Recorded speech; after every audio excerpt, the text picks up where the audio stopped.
لو كنت فاكر ان الجحيم كان مجرد بداية فاستعد لان الرعب الحقيقي لسه جاي في عالم مليان بالوحوش والخيانة والاسرار المظلمة. المعركة ما انتهتش، دي بدأت تاخد شكل اخطر واعنف من اي وقت فات، ورحلة البحث عن اكسير الخلود بتتحول لكابوس حقيقي لما الاعداء اللي في الجزيرة بيكشفوا عن قوتهم المرعبة وقوانين اللعبة بتتغير بالكامل. ابطالنا مش بس بيحاربوا عشان ينجوا بحياتهم، دول كمان بيواجهوا حقيقة مرعبة ان الجزيرة نفسها ممكن تكون كائن حي وبتبلع اي حد بيقرب منها، وسط الدماء والمعارك الاسطوريه والاسرار اللي بتتكشف واحده ورا الثانيه. هتبدا الحقيقه في الظهور، ومعاها هيتحدد مصير كل مقاتل دخل ارض الجحيم. فهل هيقدروا ينجوا ويخرجوا بالاكسير، ولا الجزيره الملعونه هتكون مقبرتهم الاخيره؟ استعد، الرحله مليانه اثاره وغموض ومعارك مجنونه، لان موسم الجحيم الحقيقي لسه بيبدا. وانا مش عارف انت مستني بعد المقدمه الاسطوريه دي. انزل اعمل لايك دلوقتي ونوصل لفيديو 10000 لايك اساطير، واشتركوا في القناه عشان حلم ال 300000 قبل العيد، وجهز لي طبق الحلويات الجميل ويلا بينا نبدا الحكايه.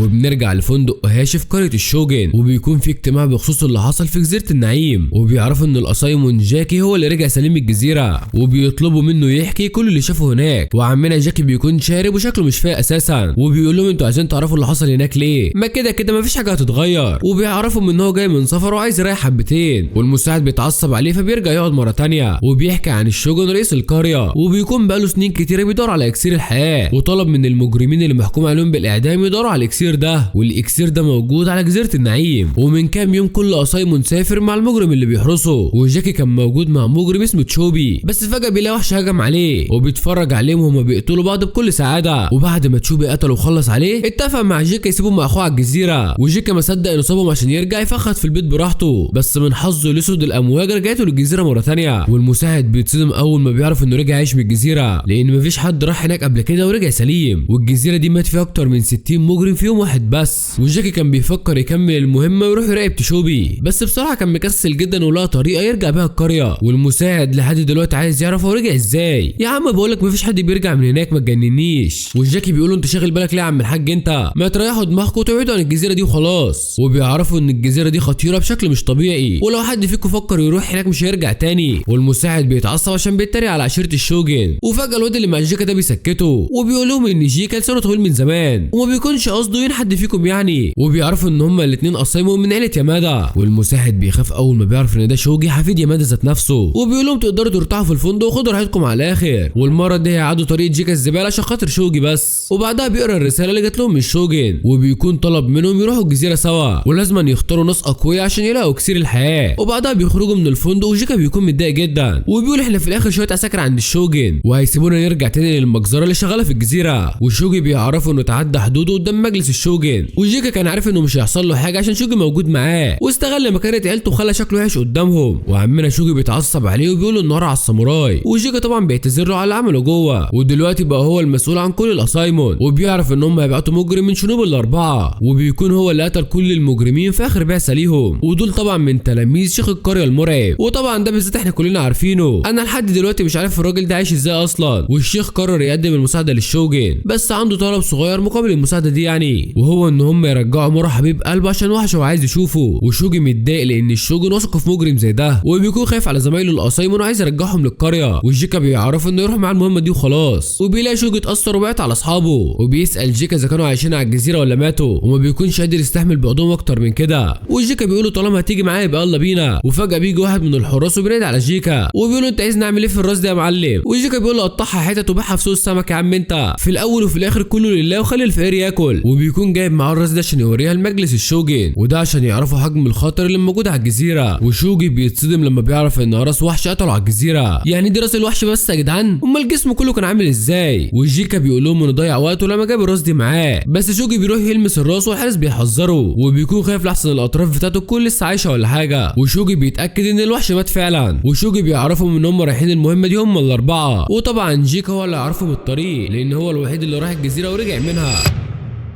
وبنرجع تاني لجزيره النعيم، وبنشوف واحد من حكام التنسا بيكلم المساعد بتاعه وبيقول له ان قوه التاو هي اللي بتمثل الحياه، واستهلاك اكتر من اللازم ممكن يموت حد فيهم. وبيكون المساعد بتاعه ده واحد من وحوش التاو، وبتدخل عليهم واحده اسمها توفا وبتقول لهم انتوا قاعدين بتعملوا ايه هنا وسايبين الحفله بره. وبتكلم الحاكم رين وبتقول له رايك في ساعه التدريب الجديده، ورين بتعجبه الحاجات اللي عملتها في المكان، وكمان حطت اوضه خاصه بالمساج عشان يروقوا على نفسهم. وبيكون واحد فيهم قاعد بيقرا كتاب الجوتسو، وبيعرفهم انه مش عاجبه الحاجات اللي عملتها توفا في المكان. المكان. وبعدها بيتكلم عن فكره الاتحاد اللي دمرت نسلهم، وبنعرف ان الاتحاد هو اندماج 2 من التنسة في جسم واحد، وده بيخلي التنسة اقوى ب10 اضعاف من الطبيعي، ولازم ان الاندماج ده يحصل براجل وست. وبعدها بيخرج الحاكم جوفا بعد ما اندمج مع واحده وخلص عليها، وتوفا بتكون محضره له مشروب التان بتاعه، وبيكون هو ده اكسير الحياه اللي بيصنعوه من البشر، والعالم كله مقلوب بسببه وبيدوروا عليه. وتوفا بتسال عن صاحبهم جوجين، وبيعرفوا ان هو مختفي من الصبح ومحدش شافه. وبنرجع لقلعه التنسن مره تانيه، وساجرين وفرقتها بيكونوا لسه مستخبيين هناك، والبنت بتعرفهم ان هم ما ينفعش يفضلوا هنا اكتر من كده، والفريق بيكونوا غيروا لبس الساموراي القديم. وساجرين بتقول لهم ايه لبس البهلوانات ده يا جدعان؟ زورو بتقول ان الهدوم الجديده لايق عليها جدا، والمعلم شيون بيقول ان لبسهم القديم مليان بالدم، وكده ممكن يلفتوا الانظار في الجزيره مره تانيه، وان رجالي كده بتوافق على اي حاجه بيقولها المعلم. وساجرين بتقول لهم ان هم لازم يلاقوا مارو في اسرع وقت ممكن، وكلهم عارفين ان مارو بيدور على اكسير الحياه، ولازم يقابلوه عند البوابات قبل ما يخرج منها. وزورا بتعرفها ان هم مش مضطرين يكملوا المهمه دي، وبتقول لها ان الوحوش سيطرت على الجزيره خلاص، وفي مجزره شغاله بره، والمهمه دي خطر على حياتهم. ده غير بقى حكام التنسن اللي محدش عارف يموتهم دول، ومن مصلحتهم دلوقتي ان هم يهربوا من الجزيره دي. وساجرين بترفض الهروب ومصممه تكمل المهمه، وزورا بتعرفها ان هي خايفه عليها، بس ساجرين بتكشفها على حقيقتها، وبتقول لها ان تفكيرها اتغير بعد ما عرفت ان الاكسير مش موجود، وعايزه تهرب من المكان باي شكل حتى لو على حسابهم كلهم. ده غير بقى ان هي عايزه تجمع السايمون في صفها عشان لما ترجع للشوجن يقفوا كلهم ضده. وزورا بتعترف ان هي كشفتها فعلا، بس على الاقل هي عايزه ترجع معاهم. وساجرين بتوعدها ان هم يرجعوا كلهم مع بعض، بس مش هتعرف تسيب مارو في الظروف دي يعني، ولحد دلوقتي هم مش عارفين مكانه. وزورا بتحس ان هو عدى من المنطقه دي قبل كده، وده بسبب البقعه السوداء والجدار اللي اتخرم عند البوابات، وهو الوحيد اللي قوته ممكن تعمل دمار زي ده. وساجرين بتخمن المكان اللي هو فيه حاليا، وزورا بتقول لها تعملي ايه في موضوع زوجة مارو، بس ساجرين بيبان عليها ان هي مش عارفه تتصرف لحد دلوقتي.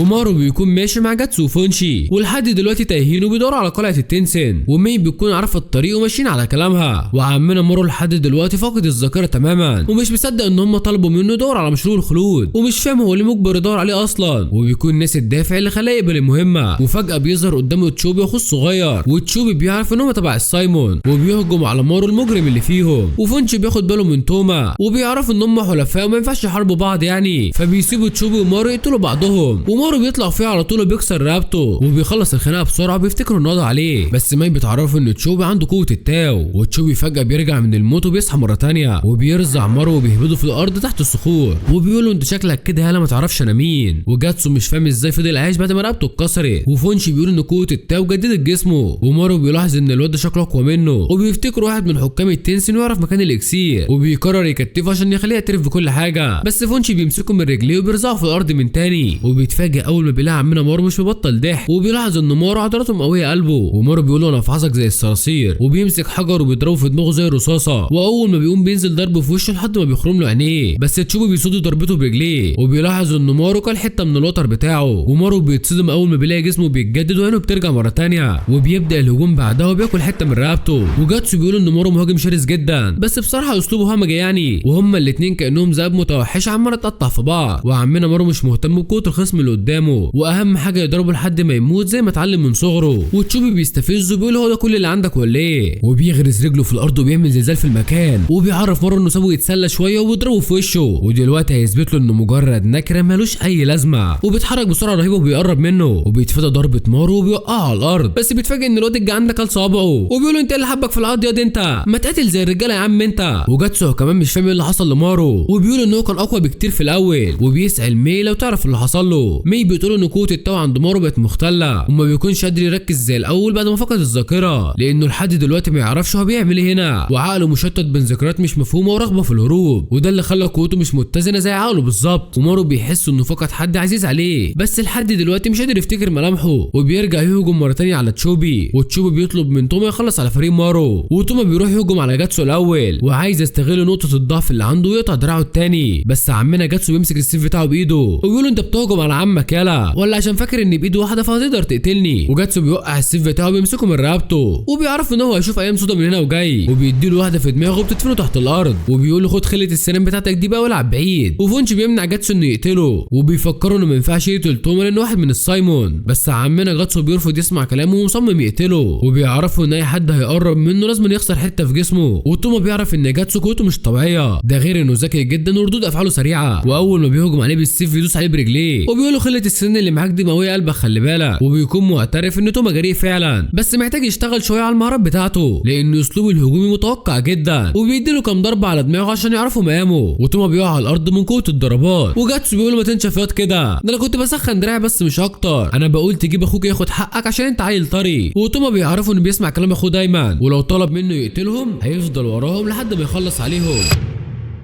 وبنعرف ان هما الاتنين مع بعض من صغرهم، وشاف ابوهم بيتعدم قدامهم وراسهم اتشالة، وبيكونوا هما الاتنين اقوياء جدا وليهم اتباع كتير وطول الوقت مع بعض وفي ظهر بعض دايما. جاتسو بيقول له ايه الجديد يعني؟ ما انتوا الاتنين بلطجيه زي اي مجرمين موجودين هنا. وبعدها بيلاحظ ان توما غير مسكته للسيف بتاعه وشكله كده ناوي يغير اسلوبه في الهجوم، وده معناه انه سيف قوي وبيتطور بسرعه فعلا. وتوما بيقول له اللعبه لسه ما خلصتش يا عم الغوريلا، وبينادي على دوش التابع بتاعه وبيطلب منه يخلص على فونشي ومي، وفونشي بيخرج اسلحته وبيطلب من مي ترجع خطوه لورا، وتشوبي لسه ماسكين في بعض، وتشوبي بيعرف ان هو عنيد بس هيقدر يرد عليه في الاخر، وبيستخدم قوه التاو وبيتوقع كل حركاته، وبيعرف ان طاقه التاو اللي عنده مش طبيعيه، ولو حارب مارو في الظروف العاديه كان خلص عليه من اول ضربه. وتشوبي بينزل على دماغه مره ثانيه، ومارو بيعرف انه لازم يركز اكتر عشان ما يموتش في المعركه دي، وبيقرر ينسى كل حاجه في حياته ويركز على قوته بس، وبيفتكر كلام الشيخ اللي علمه من صغره، وساعتها قال ان الشينوبي مش بيموت موت عاديه، ولو في يوم لقى نفسه قرب من الموت لازم يدمر خصمه ويقتله معاه. ومارو بيستخدم نار الاوكاجيري، وبيرجع مارو الاجوف مره ثانيه، وتشوبي بيقول هو داخل اللي عندك ولا ايه، وبيعرفوا ان اللي بيلعب بالنار هو اللي بيتحرق، بس مارو بيستخدم تعويذه نيبو وبيولع فيه، وتشوبي بيتحرق وبيعرف ان دي نار مش عاديه، ودي نار ملعونه بتاكل في جسمه بسرعه مميته، ومارو بعدها بيخرم جسمه بالاحجار الناريه وبيقدر يثبته في الارض وبيخنقه من رقبته، وتشوبي مش قادر يتحمل المره دي، وبيعرف ان النار دي خلت جسمه يتجدد ببطء، وبيقول له انت ناوي تموت معايا ولا ايه يا عم انت؟ بس مارو بيعرفه انه مش مهتم بحياته لانه لحد دلوقتي مش عارف ايه اللي جابه هنا اصلا، ولو مات هيجي حد من الشينوبي يكمل بداله المهمه. وتشوبي بيقول له اكيد عندك حاجه بتخاف عليها، بس مارو بيعرفه ان اللي بيمسك في الحياه هو اول واحد بيموت، وتشوبي بيقول له عندك حق فعلا، وبيكون جسمه اندمج مع النار اللي خارجه من مارو، وبيقرر يطلق العنان لقوته الحقيقيه، وبيفعل طاقه التو بتاعته لاقصى حد ممكن، وبيعمل كل ده عشان ينقذ اخوه توما. ومارو بيتصدم من قوته المرعبه، وفونشي بيلاقي تشوبي اتحول لكائن مرعب حرفيا، وبيكون فقد السيطره على قوته وكان استحوذ على عقله، وشكلنا كده هنشوف معركه دمويه هتهز الارض كلها.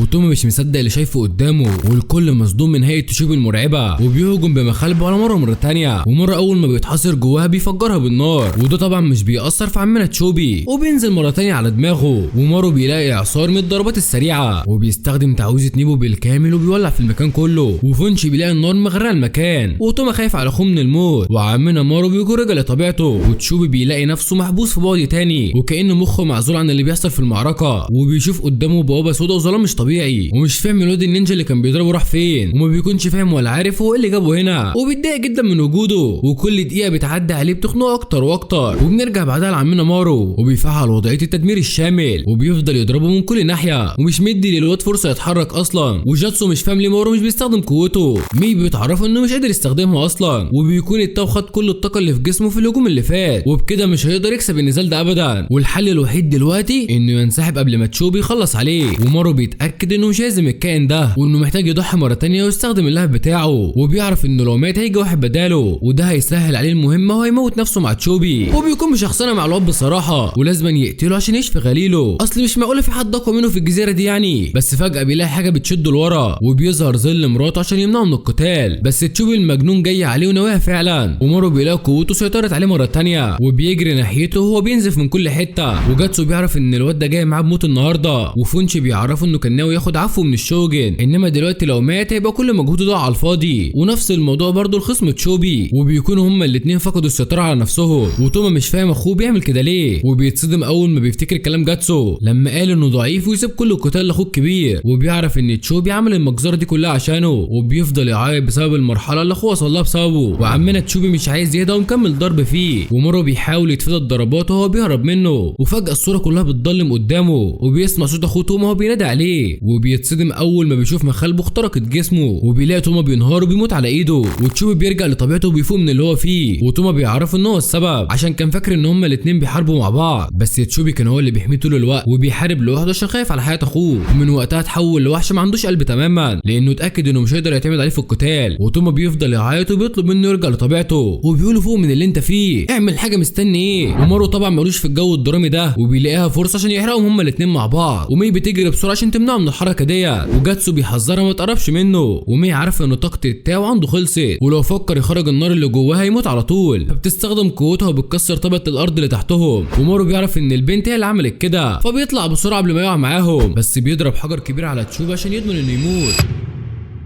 وتشوفي بيرمي اخوه لفوق وبيقول له استناني، وجاتسو بيجري بسرعه عشان يلحق مي، وبيكون ظهر على وشها عرض التاو، وفونشي بيسحب دوشي من دماغه زي الذبيحه، وبيتصدموا هما الاثنين اول ما بيلاقوا جسمها كبر. وجاستو بيقول له البت دي حلوه كده ليه؟ وفونشي بيقول له مش وقت حيوان انت، احنا لازم نعرف ايه اللي حصل لها الاول، ومش هنعرف الحقيقه غير لما نشرح جسمها. وجاتسو بيعرفوا انه لو راجل يقرب منها، وبيلاقي مارو وتوما لسه عايشين، وجاستو بيقول له احنا لازم نخرج من الجزيره دي بسرعه عشان الموضوع كده خرج عن السيطره تماما. وساجرين وبقيه الفريق بيخرجوا من القصر، وبيلاقوا نفسهم في مكان مليان تماثيل عملاقه، وساجرين بتحس بشعور غريب اول ما تبص لهم، وشيون بيقولوا ان اول مره يسمع الاصوات دي كلها، وده معناه ان في حاجه مستنياهم بره، ولحد دلوقتي مش قادر يحدد هي ايه بالظبط. وزورا بتقول ان كل ده مجرد وهم يعني، والجزيره عايزه تخوفهم عشان يموتوا من الرعب، بس بتكون مش فاهمه مين اللي يقدر يعمل التماثيل دي كلها. وساجرين بتكون ماسكه راس جوه بعد اللي حصل، وبيكون هو الوحيد اللي عارف اسرار الجزيره، وبيقول انها حقل التجارب على البشر والحيوانات، وعارف كل الحاجات البشعه اللي عملوها هنا. وبيفتكر لما لقى السيده مي مصابه ومغمى عليها، وكان وقتها عارف ان مفيش مخرج من المكان ده ابدا، بس كان عنده امل في ساجرين وفرقتها، وبيحاول يساعدهم عشان يدمروا الجزيره. واول ما بيوصلوا عند البوابه بيلاقوا مارو والفريق اللي معاه، وفونشي بيتفاجئ بوجود ساجرين وزورا، وساجرين بتخاف اول ما بتشوف جثه مارو، ومش فاهمه هم ليه مكتفين توما كانه مجرم. وفونشي بيسال عن بقيه الاسايمون اللي كانوا معاها، ومش فاهم ايه لبس الهالوين اللي هم لابسينه ده. وجوهو بيسال مي اذا كانت استخدمت قوتها، وفونشي خايف ومش فاهم الرز بتتكلم ازاي. وجوهو كان فاكرها ماتت وما كانش متخيل انه هيشوفها تاني، وبيتكلم على وحوش الدوش اللي جاتسو قابلهم في الطريق. وجاتسو بتقول له ما تخافش يا معلم احنا سافلتناهم كلهم ما عدا نص الجثه اللي قاعده معانا ديت. وفونشي ساب القصه كلها ومركز مع راس هوجو. وجوه اول مره من 1000 سنه قابل مجموعه زي دي من البشر، ومش مصدق ان هم قضوا على كل الوحوش اللي قابلتهم، ده غير ان هم قدروا يقتلوا واحد من حكام التنسين. وفونشي بيعرف ان اصحابه القدام اتقتلوا، وبيروح يقف على قبر صاحبه سانتا، وبيفتكر اخر ايام قضاها مع بعض وبينهار من العياط. وشيون بيعرف ان في 8 بس عايشين من البعثه، وده اقل من نص البعثه اللي دخلت الجزيره. وجاتسو بيعاكس زورا وهي واقفه وسطهم، وبيقول لها انا مبسوط انك لسه عايشه يا قمر انتي. وشيون بيعرفهم ان هم لازم يخرجوا من القصر ده في اسرع وقت ممكن. وساجرين بتعرف ان مارو ومي لسه مصابين ومش هيقدروا يخرجوا هم بالحاله دي ابدا. وشيون مش مصدق ان كل دول ماتوا في 3 ايام اللي فاتوا. وجاتسو بيقول له انت هتقلبها دراما ليه يا عم الساموراي؟ ما احنا كنا بنخلص على بعض في اول يوم بس، وانتوا اللي ما كنتوش واثقين في المجرمين اللي معاكم. وبعدين بيشاور على توما زميلهم، وبيقول ان هو كان خاين وبيحمي اخوه المجرم، وقرروا ان هم يسيبوه عايش، بس لحد دلوقتي ما نطقش بكلمه. وبيكون شايف ان هم ملوش لازمه وهيعطل مهمتهم، وبيقول لهم انه مستعد يخلص عليه طالما قلبهم ضعيف قوي كده. وساجرين بتمنعه وبتقول له ان هو واحد منهم، ولو فكر يقتله تتدخل بنفسها. وجاتسو ما بيصدق وبيقول لها يلا بينا يا عسل. وزورا بتقول لهم طب هنعمل ايه في الجثه دي؟ وساجرين بتلاقي مارو بينزف من كل حته، وبتطلب منهم يعالجوه بسرعه، وبيلاقوه مغمى عليه من بعد المعركه. وجاتسو بيقول ان هو كان صاحي بعد المعركه، بس هو ضربه على دماغه عشان ما كانش عايز يهدى. وشيون بيعرف انه استهلك قوه التاو وجسمه فقد كل الطاقه اللي عنده. وفونشي حاول يعالجه على قد ما يقدر، بس بيقول ان جسمه مش هو المتضرر الوحيد، والكيان اللي جواه اتدمر وبقى معدوم الهويه. وساجرين ما بيكونش مصدق الكلام ده، واول ما بيفوق بيحاول يقف على رجليه. ومارو بيكون لسه فاقد الذاكره ومش فاكر حد فيهم، وشاف كل اللي قدامه ناس غريبه وحاسس بالخطر. وساجرين اول ما بتقرب منه بيقول لها انه تمام. وزورا بتقول لها واضح انه لسه بارد زي الاول. وشيون بيطلب منهم يعالجوه بسرعه وبيحذروا من القتال بالمنظر ده، بس عمنا مارو ما بيكونش فارقه معاه. وساجرين بتتصدم من اللي هي بتسمعه، وده لما بتساله انت مين بالظبط بيقول لها انا مارو الاجوف. فاول ما بيهجم عليهم بيحموا ساجرين على طول، وفونشي مش فاهم ايه اللي حصل له. وساجرين بتقول ان اضطراب قوه التاو اثر على ذكرياته، وان مش هو ده مارو اللي هم يعرفوه. وشيون بيستخدم طاقته الروحيه وبيلاقي روح مارو اتاكلت ومش باقي من اي حاجه. وساجرين بتعرف انه حارب كتير قبل ما يجي هنا، وبيكون جسمه متشقق من كل حته وبينزف دم. وشيون مش عارف المفروض يعملوا ايه دلوقتي. ومارو بيحس ان ساجرين تهديده عايز يقتلها، وكل ما تقرب منه بيحس ان في رابط بينهم. وساجرين بتقرب وبتعرفه ان هو فاقد الذاكره، بس هم هيقدروا يعالجوه بطريقتهم يعني. وبتحاول تقرب منه بس مارو بيرجع خطوه لورا. وساجرين بتحاول تفهمه ان هي مش عدوته، وبتفتكر اول مره اتقابلوا فيها، وبتطلب منه يديها ثقه عشان تعرف تعالجه. ومارو كل ما بتلمسه بيبعد ايديها عنه. وساجرين لما بتتعصب بتهجم عليه، وبتحط السيف على رقبته عشان يهدى شويه. وبتعرفوا ان استهلك قوه التاو اللي عنده، وان هي في صفه وفي علاقه قديمه تجمعهم مع بعض. ومارو مش فاهم الست دي قصدها ايه بالظبط، وبيفتكر ان هم كانوا بيحبوا بعض زمان يعني. بس ساجرين بتطلب منه المساعده في القضاء على التنسين، ومارو بيكون خايف هنا وعايز يبعد عنها. وساجرين بتستخدم قوتها وبتحاول تعالجه، وبتثبته في الارض عشان ما يقدرش يتحرك. وباقي الفريق مش فاهمين اللي بيحصل هناك، ومي بتكون قلقانه جدا على مارو عشان قوه التو اللي خارجه منها ممكن تاذيه، بس لازم تفضل قريبه منه لحد ما يتعالج. وزورا بتعرف ان ساجرين عندها قوه زي مارو وكانت مخبيه عليهم السر ده الفتره اللي فاتت. وشيون بيلاقي ان قوه التو اللي بينهم متوافقه جدا، عشان كده ساجرين بتحاول تثبته لحد ما يتعالج بالكامل. ومارو بيحس ان قوته بدات ترجع له مره ثانيه، وساجرين بتقول ان في حد مستنيه لما يرجع. ومارو هنا بيفتكر مراته وقوته بترجع له اخيرا.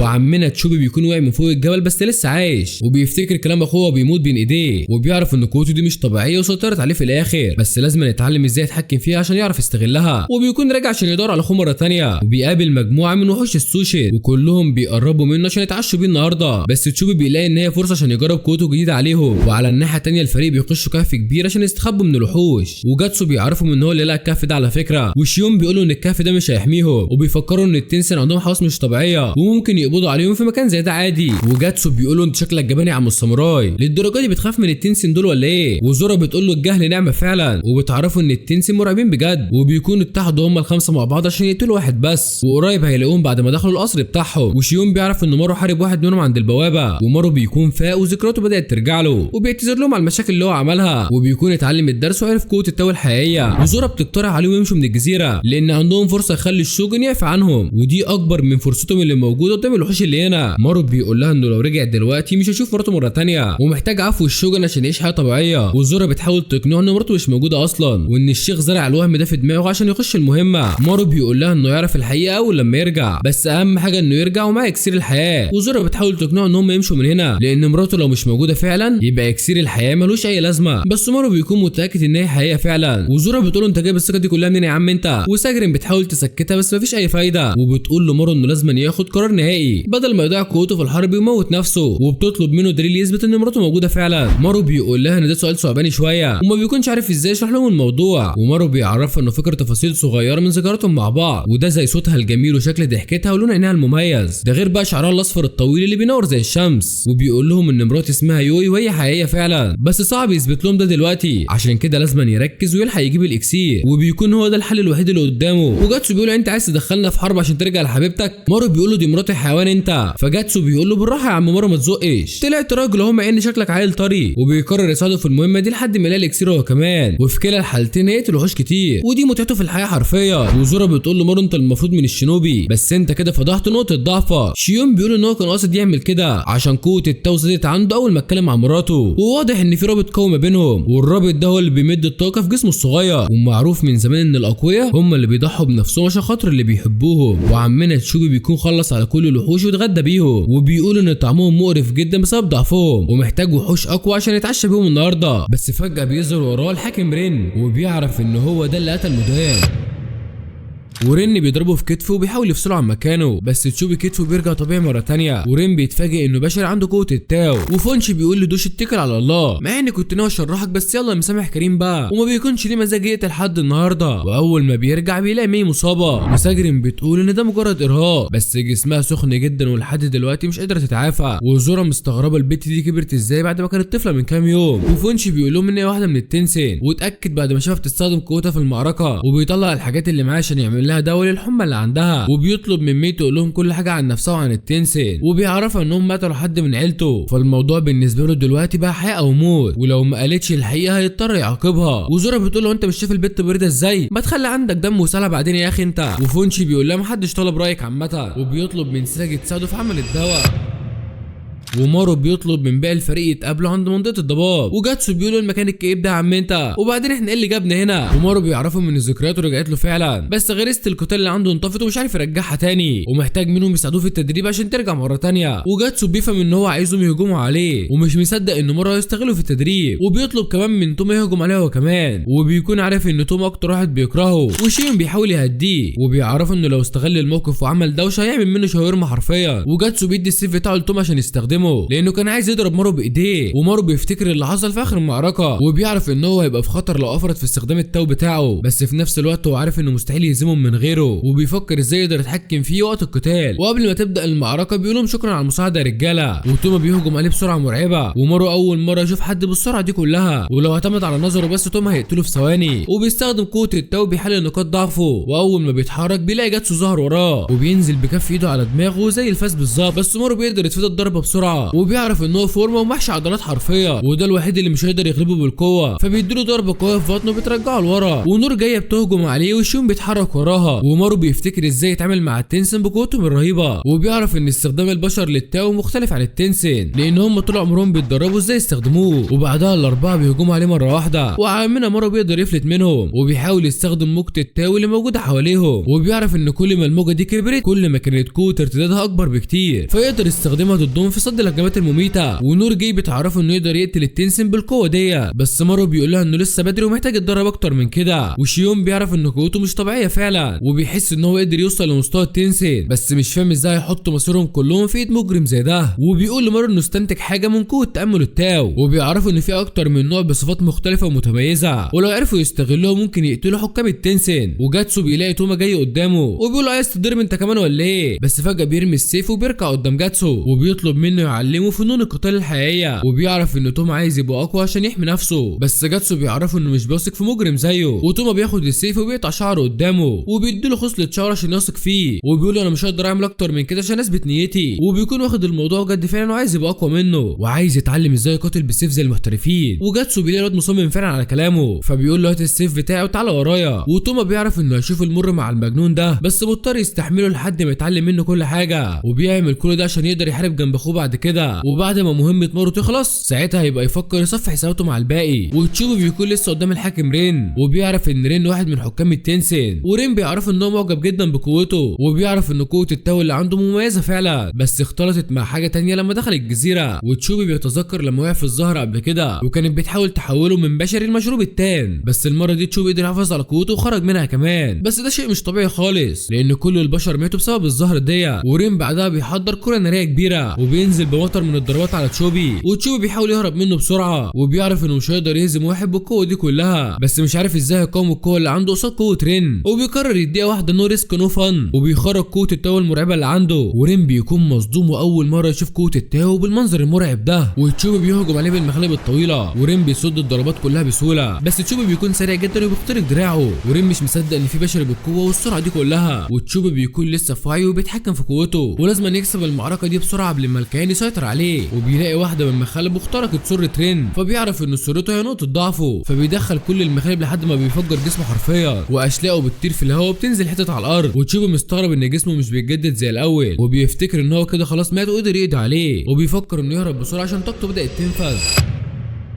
بس عمنا رين بيكون لسه عايش ومش مصدق انه اطلق العنايه لقوه زهره الوايطه، وفجاه بتظهر منه نسخ كتير جدا، وتشوبي بيعرف انه قتل نسخه مزيفه منه، ورين كان ناوي ياخده معاه عشان يحلل قوته الحقيقيه، بس من دلوقتي هيقدر يشوفها بنفسه، وبيطلب من تشوبي يجي معاه قلعه التنسن، وتشوبي بيلاقي قوه التاو وصلت لاقصى حد عنده، ولو فكر يهجم عليه تاني ممكن يموت فيها، ورين بيكون عارف ده، بيقول له لازم تهدى شويه، وبيديله ضربه قويه في بطنه بتخليه ينام زي العيال الصغيره، وبيحلم بنفسه وهو صغير، وساعتها قال لتوما انه مش زي ابوه، وان لو الدنيا فرقتهم عن بعض هيرجع له مهما حصل، واول ما بيصحى بيلاقي نفسه مربوط في السرير وفي زرع وميه في كل حته حواليه، وبيعرف ان رين خطفه في القصر بتاعه، وبيقول له ان جسمه سمين جدا ومش هيقدر يقتله، وان قوه التاو اللي عنده منعت تحويله لاكسير الحياه وخلته يندمج معاها لحد ما تحول زيهم، وبيعترف ان دي معجزه واول مره تحصل من 1000 سنه، وتشوبي هيكون هو المفتاح الاخير في الابحاث اللي بيعملها، وتشوبي بيلاقي قرب منه عشان يعالجه، وبيكون عايز يعرف ايه اللي بيعملوه على الجزيره دي لانه سمع اشاعات ان في بشر هو اللي بناها، وبيكون ده نفس الكلام اللي قالته مي لفونشي، وهي ان التنسن والجزيره عملهم شخص بشري فعلا، ومي بتقول له ان اسمه الناسك، وكان باحث مشهور عمل ابحاث عن قوه الخلود، وخد كل افكاره من سلاله التنسن، وقرر يروح يطبق ابحاثه في جزيره معزوله عن البشر، وخطف عدد كبير جدا من الاشخاص، واستخدم تعويذات محرمه ودمج اجسام بشر وحيوانات مع بعض، وبعد كل التجارب الفاشله دي في تجربه واحده منهم نجحت بعد سنين، وهي دي اللي ظهر فيها التنسن، ودول عباره عن بشر اندمجوا مع النباتات، وده طبعا مش حقيقي عشان اخواتنا الصغيرين اللي بيتفرجوا علينا، وفونشي بيقولوا ان قوه التاو اللي تقدر تهزمهم، وزورا مش فاهم هم ليه مش قادرين يخرجوا من الجزيره، مي بتعرفهم ان في طقوس خاصه بالتنسن عشان يعيشوا، وهي اسلوب نايتو اللي بيجمع بين التنفس والتامل، ودي كانت الطريقه القديمه اللي بتمنح البشر قوه الخلود، بس طبعا التجربه دي كانت فاشله جدا، ودي الطريقه اللي بيستخدمها التنسن في صنع اكسير الحياه من البشر، وزورا بتتصدم وبتعرف ان الاكسير موجود فعلا، والتنسن طوروا الاكسير ده وسموه مشروب التان، وده بيتعمل حرفيا من ارواح البشر عن طريق ان هم بيمتصوا قوه التاو من جسمهم، فاجسامهم بتتحول زي نباتات بالظبط، وده معناه ان التنسن مش خالدين ولا حاجه، دول بيحتاجوا بيحتاجوا الاكسير كل سنه عشان يجددوا حياتهم، وده معناه ان التاو الخاص بيهم مش مكتمل تماما، ولو فقدوا منه كميه كبيره هيموتوا بسرعه. وزورا بتقول ان التنسن عندهم كميات كبيره من مشروب التان، ومعنى كده ان هم ممكن يساعدوا اي حد تاني على الخلود. ومي ما بتكونش متاكده من المعلومات دي يعني، وبتقول ان دي اراده المعلم جوفو. وفونشي بيقول ان هي بتتكلم عن الناسك اللي دخل الجزيره اول مره، وعمنا فونشي بيكون سمع عنه قبل كده، وبيقول ان هو كان من سلاله تشين وكان بيخدم الامبراطور، وعشان يعمل تجارب الخلود دي خد معاه 3000 طفل من العائلات النبيله، وكمان خد معاهم 100 مهندس، وده عشان يبنوا حقل تجارب في الجزيره بتاعته. ومن ساعتها الراجل ده اختفى ومحدش يعرف عنه حاجه، وبيكون عدى تقريبا 1000 سنه من ساعتها. وظهور التنسن بياكد ان التجارب بتاعته نجحت فعلا، وممكن يكون لسه عايش ومستخبي في الجزيره لحد دلوقتي. وتشوبي بيكون عارف كل حاجه عنهم، وعارف كمان المكان اللي هو فيه حاليا، وهو ده حقل التجارب اللي اتولد فيه التنسن. وبيعرف ان كل الوحوش دي كائنات حيه من صنع البشر، ورين بيقولوا ان في كائنات كتير عاشت هنا من زمان، منهم الهوك اللي كانوا بيراقبوا حياه التنسن، ووحوش السوشن كانت هي اللي بتغذيهم وهي اللي بتتحكم في نظام الجزيره اللي عايشين فيه. والتنسن بيكونوا اطفال المعلم جوفو، وقدر يدمج حمضهم النووي مع ذره الوايطه. وتشوبي بيفهم ان قوه التاو عامله زي الميه عندهم، وبيستخدموها في اي حاجه بتتعمل على الجزيره هنا، وبيكونوا هم بس اللي بيقدروا يتحكموا فيها. عشان كده عايزين يسيطروا على جسم تشوبي، لانه دلوقتي عنده قوه التاو زيهم. وتشوبي بيعرف ان هو هنا مجرد فار تجارب، وبيعرف ان هم بيعملوا اكسير الخلود من ارواح البشر، عشان كده بيستنوا البعثه اللي بتيجي كل سنه على الجزيره، وبيطلبوا المساعده من تشوبي في المهمه دي، ولو ساعدهم هينضم ليهم ومش هيضطروا يقتلوه. وتشوبي بيعرف ان مفيش حل تاني فعلا، لانه جسمه ضعيف حاليا وممكن يقتلوه بكل سهوله، ولو فكر يهرب هيموت من التعب. وبيفكر في خطوه ومسيره على الجزيره، وتشوبي بيوافق انه ينضم للتنسن، وده عشان يزود قوه التاو اللي عنده، وهيكون مقابل مساعدتهم ليه في انه يلاقي اخوه.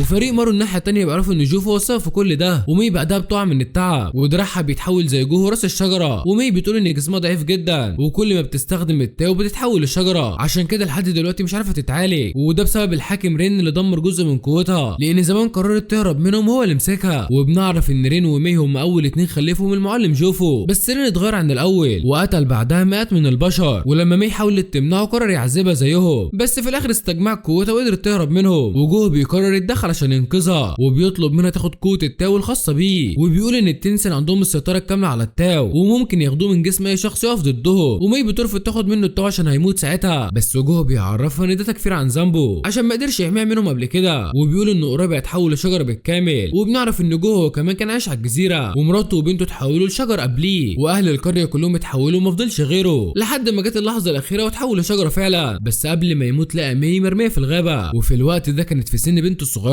وقرر يربيها زي بنته ويعلمها كل حاجه، وبيطلب من مي تسامحه دلوقتي عشان كده عليها طول السنين اللي فاتت، وكانت فاكره انها هتعيش حياه طبيعيه زي البشر، وهو كان بيستخدم قوتها عشان يعيش طول السنين اللي فاتت. وبيطلب منها تاخد التاو اللي عنده عشان يكفر عن ذنبه، ومي بتتاثر بالكلام اللي قاله، وبتعرفوا ان الموضوع ما كانش كذبه ولا حاجه، وان هي لسه بتحبه وبتعتبره زي ابوها بالظبط. وفي الاخر بتاخد قوه التاو اللي عنده قبل ما يموت، وبتستعيد صحتها مره ثانيه.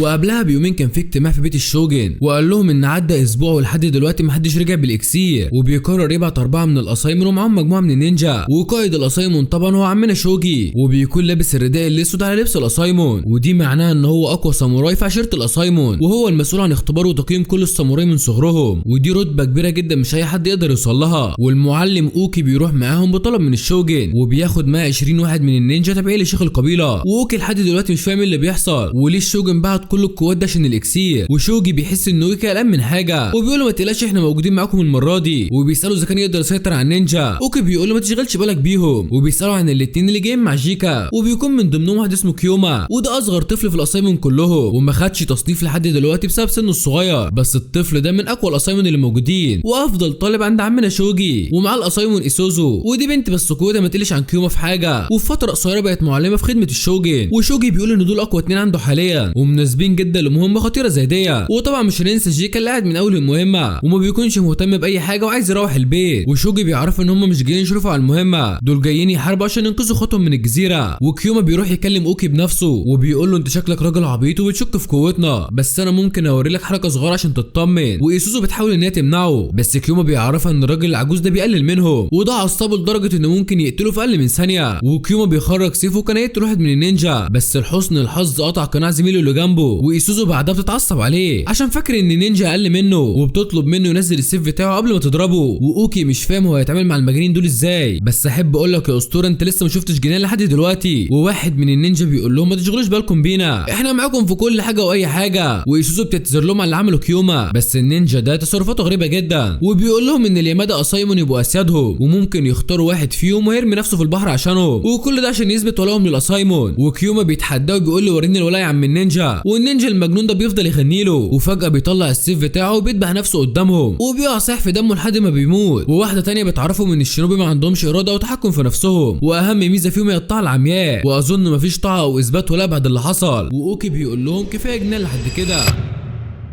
وبنعرف ان الشيخ قال لهم حاجه مهمه قبل ما يمشوا، وطلب منهم ينضموا للبعثه دي ويقتلوا مارو، وبيكون عايز يخلص عليها بحكم الاعدام، ولازم يقتلوا باي ثمن حتى لو ماتوا كلهم. وشوجي ما بيكونش واثق في النينجا دول من الاول، وبيعرف كيوما ان مفيش فرق بينهم وبين المجرمين، وكده كده هم اللي هيدوروا على الاكسير بنفسهم. وكيوما بيقولوا طب هنعمل ايه مع المجرمين اللي على الجزيره، فبيطلب منهم يعدموا كل المجرمين اول ما يشوفوهم، واهم حاجه عنده يرجع بكل الاسايمون اللي موجودين على الجزيره. وبيكون خايف على معلمه ايزن دونو، وجيكا بيلاقي الجو مكهرب، فبيروح يتكلم شويه مع اوكي وبيقول له انا عارف انك المشرف على المجانين اللي هنا، بس ما تقلقش انا هساعدك لحد ما نخلص بسرعه ونرجع بلدنا مره ثانيه. واوكي بيعرفوا ان هم رايحين يدعموا البعثه الاولى، وجيكا لحد دلوقتي مش عايز يعرف شوجي الحقيقه، وهي ان معظم الاسايمون اللي في البعثه الاولى زمانهم اتقتلوا. واول ما بيوصلوا بيلاقوا وحش عملاق من السوشين، والمعلم شيون بيعرفهم ان في بعثه ثانيه في الطريق وجايين يساعدوهم عشان يخرجوا من هنا، وبيكون حس بوجودهم اول لما وصلوا، وبيقولوا ان هم اكيد جايين مع شوجي. ومارو بيقول لهم هو شوجي ده ممكن يقف في صفنا ولا ايه؟ ساجرين بتعرف ان شوجي معلم قوي جدا ويعتبر اقوى واحد في عيله اليامادا اسايمون، وجاتسو بيقول ان القوه مش كفايه وانه لازم يبقى قوي في التحكم في قوه التاو. والشيون بيعرفوا ان شوجي بيقدر يستشعر التاو زيهم، ولما كانوا بيتدربوا مع بعض زمان قدر يكتشف حسته السادسه. والشيون بيعترف ان شوجي هو اقوى تلميذ عنده، وبيقولوا ان قوه التاو اللي عنده شبه الامواج وبيقدر يتحكم فيها بطريقه مش طبيعيه. وشوجي بيقرر يقتل الوحش من غير ما يلوث السيف بتاعه لانه بيحب السيف بتاعه وغالي عليه جدا، وبيخلع جزء من هدومه وبيضرب الوحش، وفي ثواني قدر يحدد الكتله العضليه ونقطه ضعفه، وبعد ما بيشيل حركته بيخلص عليه بضربه واحده. وكيوما وايسوزو بيفتحوا بقهم من قوه الصدمه، وبيعرفوا ان شوجي عنده قوه مرعبه، ونورجي بتقول ان وجود شوجي معاهم هيبقى اضافه قويه جدا. وبتلاحظ ان شيون متضايق من كلامها لان الكل عارف مين هو شوجي، والحادثه اللي اتورط فيها زمان بتثبت ان هو سفاح كبير. وساجرين بتقول لهم الموضوع مش كده خالص، وان شوجي طيب والله بس لما بيتعصب بتفلت منه. ومارو مش فاهم ايه الحادثه اللي بيتكلموا عنها، وساجرين وقتها كانت لسه صغيره وسمعت ان هم قبضوا على زعيم عشيره الافعى الفضيه، وده كان من اشهر مجرمين الياكوزا، ولما قبضوا عليه رفض يقول على مكان اتباعه، فقرروا يوكلوا المهمه دي لعمنا شوجي. وشوجي ذبح العشيره كلها من اولها لاخرها، ومعاهم الاتباع اللي كان بيدور عليهم كمان. والشوجن طبعا عجبه اللي حصل واداله لبس القائد وسيف فوربستو الاسطوري، وجاتسو بيقول ده شكله طلع سفاح بجد، بس ساجرين بتنكر الكلام ده طبعا، وبتقول لهم ان شوجي لطيف جدا مع الطلاب بتوعه. وفونشي بيعرفوا ان ساجرين بتحب شوجي من صغرها عشان كده بتدافع عنه طول الوقت، وبيفتكروا ان هي عينها عليه وعايزه تتجوزه في المستقبل، بس ساجرين بتعرفهم ان هي كانت طفله ساعتها، وشوجي هو اللي ساعدها لحد ما خدت تصنيف الاسايمون، وقال لهم لو ما اعترفتوش بساجرين مش هكمل معاكم. وعلى الناحيه الثانيه عمنا شوجي خلص على 4 وحوش من السوشن بسهوله، وكل ده من غير ما يخرج سيفه حتى. وكيوما وايسوزو بيطلبوا منه يقوموا بالمهمه، بس شوجي بيقول لهم مفيش داعي توسخوا السيوف في دم الوحوش ديت يعني. وكيوما بيعرفوا ان شكله مخيف جدا وهو بيبتسم، وجيكا بيقولوا طول عمرك مرعب يا عم شوجي.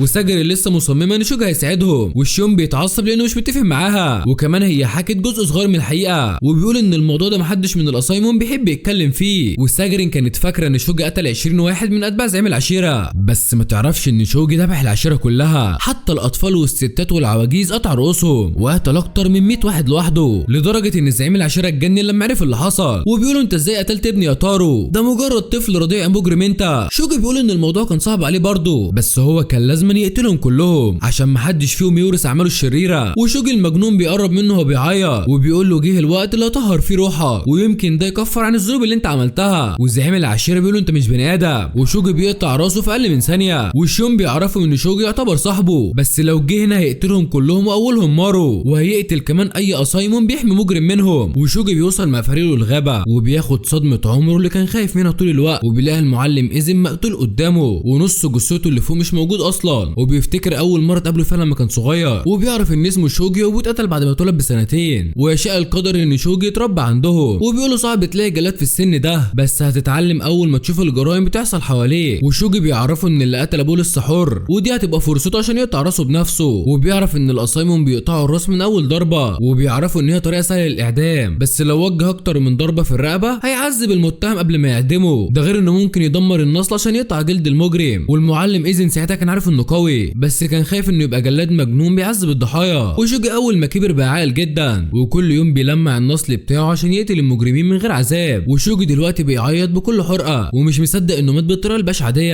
ده غير انه بيعتبره اخوه رباه من صغره، ولحد دلوقتي لسه محتاجه جنبه. وايسوزو بتقرب منه وهي خايفه، وبتعرفوا ان مفيش وقت ولازم ينقذوا الباقي، لكن شوجي بيقرر يدفنوا قبل ما يكملوا طريقهم، وبيوقفهم كلهم 5 دقايق حداد على روحه، وهم الثلاثه قاعدين قدام قبره، والنينجا مستغربين ان واحد قوي زي شوجي قلبه ضعيف جدا قدام اللي بيحبوه، وكلهم بيحترموه من قوه هيبته قدامهم. انما جيكا ده محدش فاهمه بيعمل ايه هنا، وبيكون قاعد جنبهم تقضيه واجب وخلاص. بيفكرني لما بروح انام في المدرسه عشان ما اتاخدش غياب، وفجاه مجموعه من النينجا بتقع في الفخ، وبتظهر قدامهم مجموعه من وحوش السوشي، بس المره دي اضخم بكتير من اللي شافوهم في الاول، ومعاهم القائد بتاعهم تايب راسه شبه الخصايه، وبيطلب منهم يقبضوا على اكبر عدد من البشر. وجيكا بيتفاجئ لما الوحش بينطق قدامه، وبيقول له طب ما انت بتتكلم زينا اهو، تعالى نتفاهم بقى. والقائد بيقول له لو عايز تتفاهم روح لحكام التنسين. والوحش بيرمي شبكه على سوجي، وكيوما وايسوزو بيقطعوا الشبكه، وبيعرفوا الكل ان شوجي في حداد دلوقتي، وبيهجموا هما الاثنين على الوحش العملاق، وكيوما بيخش فيه زي الاعصار وبيقطع جسمه. وقائده النينجا بتطلب من جيكا يشاركوا في المعركه، وبتأمر راكاجي وباقي الفريق بالهجوم فورا، وراكاجي بيقطع الشبكه وبيطلع على جسم الوحش، وباقي الفريق بيتجمعوا الوحوش الثانيه، وكلهم بيكتفوه وبينزلوا عليه بالطعنات لحد ما بيفرتكوا جسمه. وبتكون دي قوه الضربات الجماعيه للنينجا، وكل ما كان عددهم اكبر فرصتهم في قتل الخصم بتبقى اسهل بكتير، وهي دي الطريقه اللي بيحاربوا بيها دايما. وعمنا شوجي بيكون خلص الحداد اخيرا، وبيفلت منهم وحشه كده وبيروح ناحيته، وشوجي اول ما بيخرج سيفه بيعمل منه طوله قطع، وكل ده وهو لسه ما مشي من على الارض حتى. وبيقرر يكسر العهد اللي بينه وبين المعلم ايزن، وبيكسر نصل سيفه، وده عشان يبقى مشرشر ويعذب بيه الوحوش.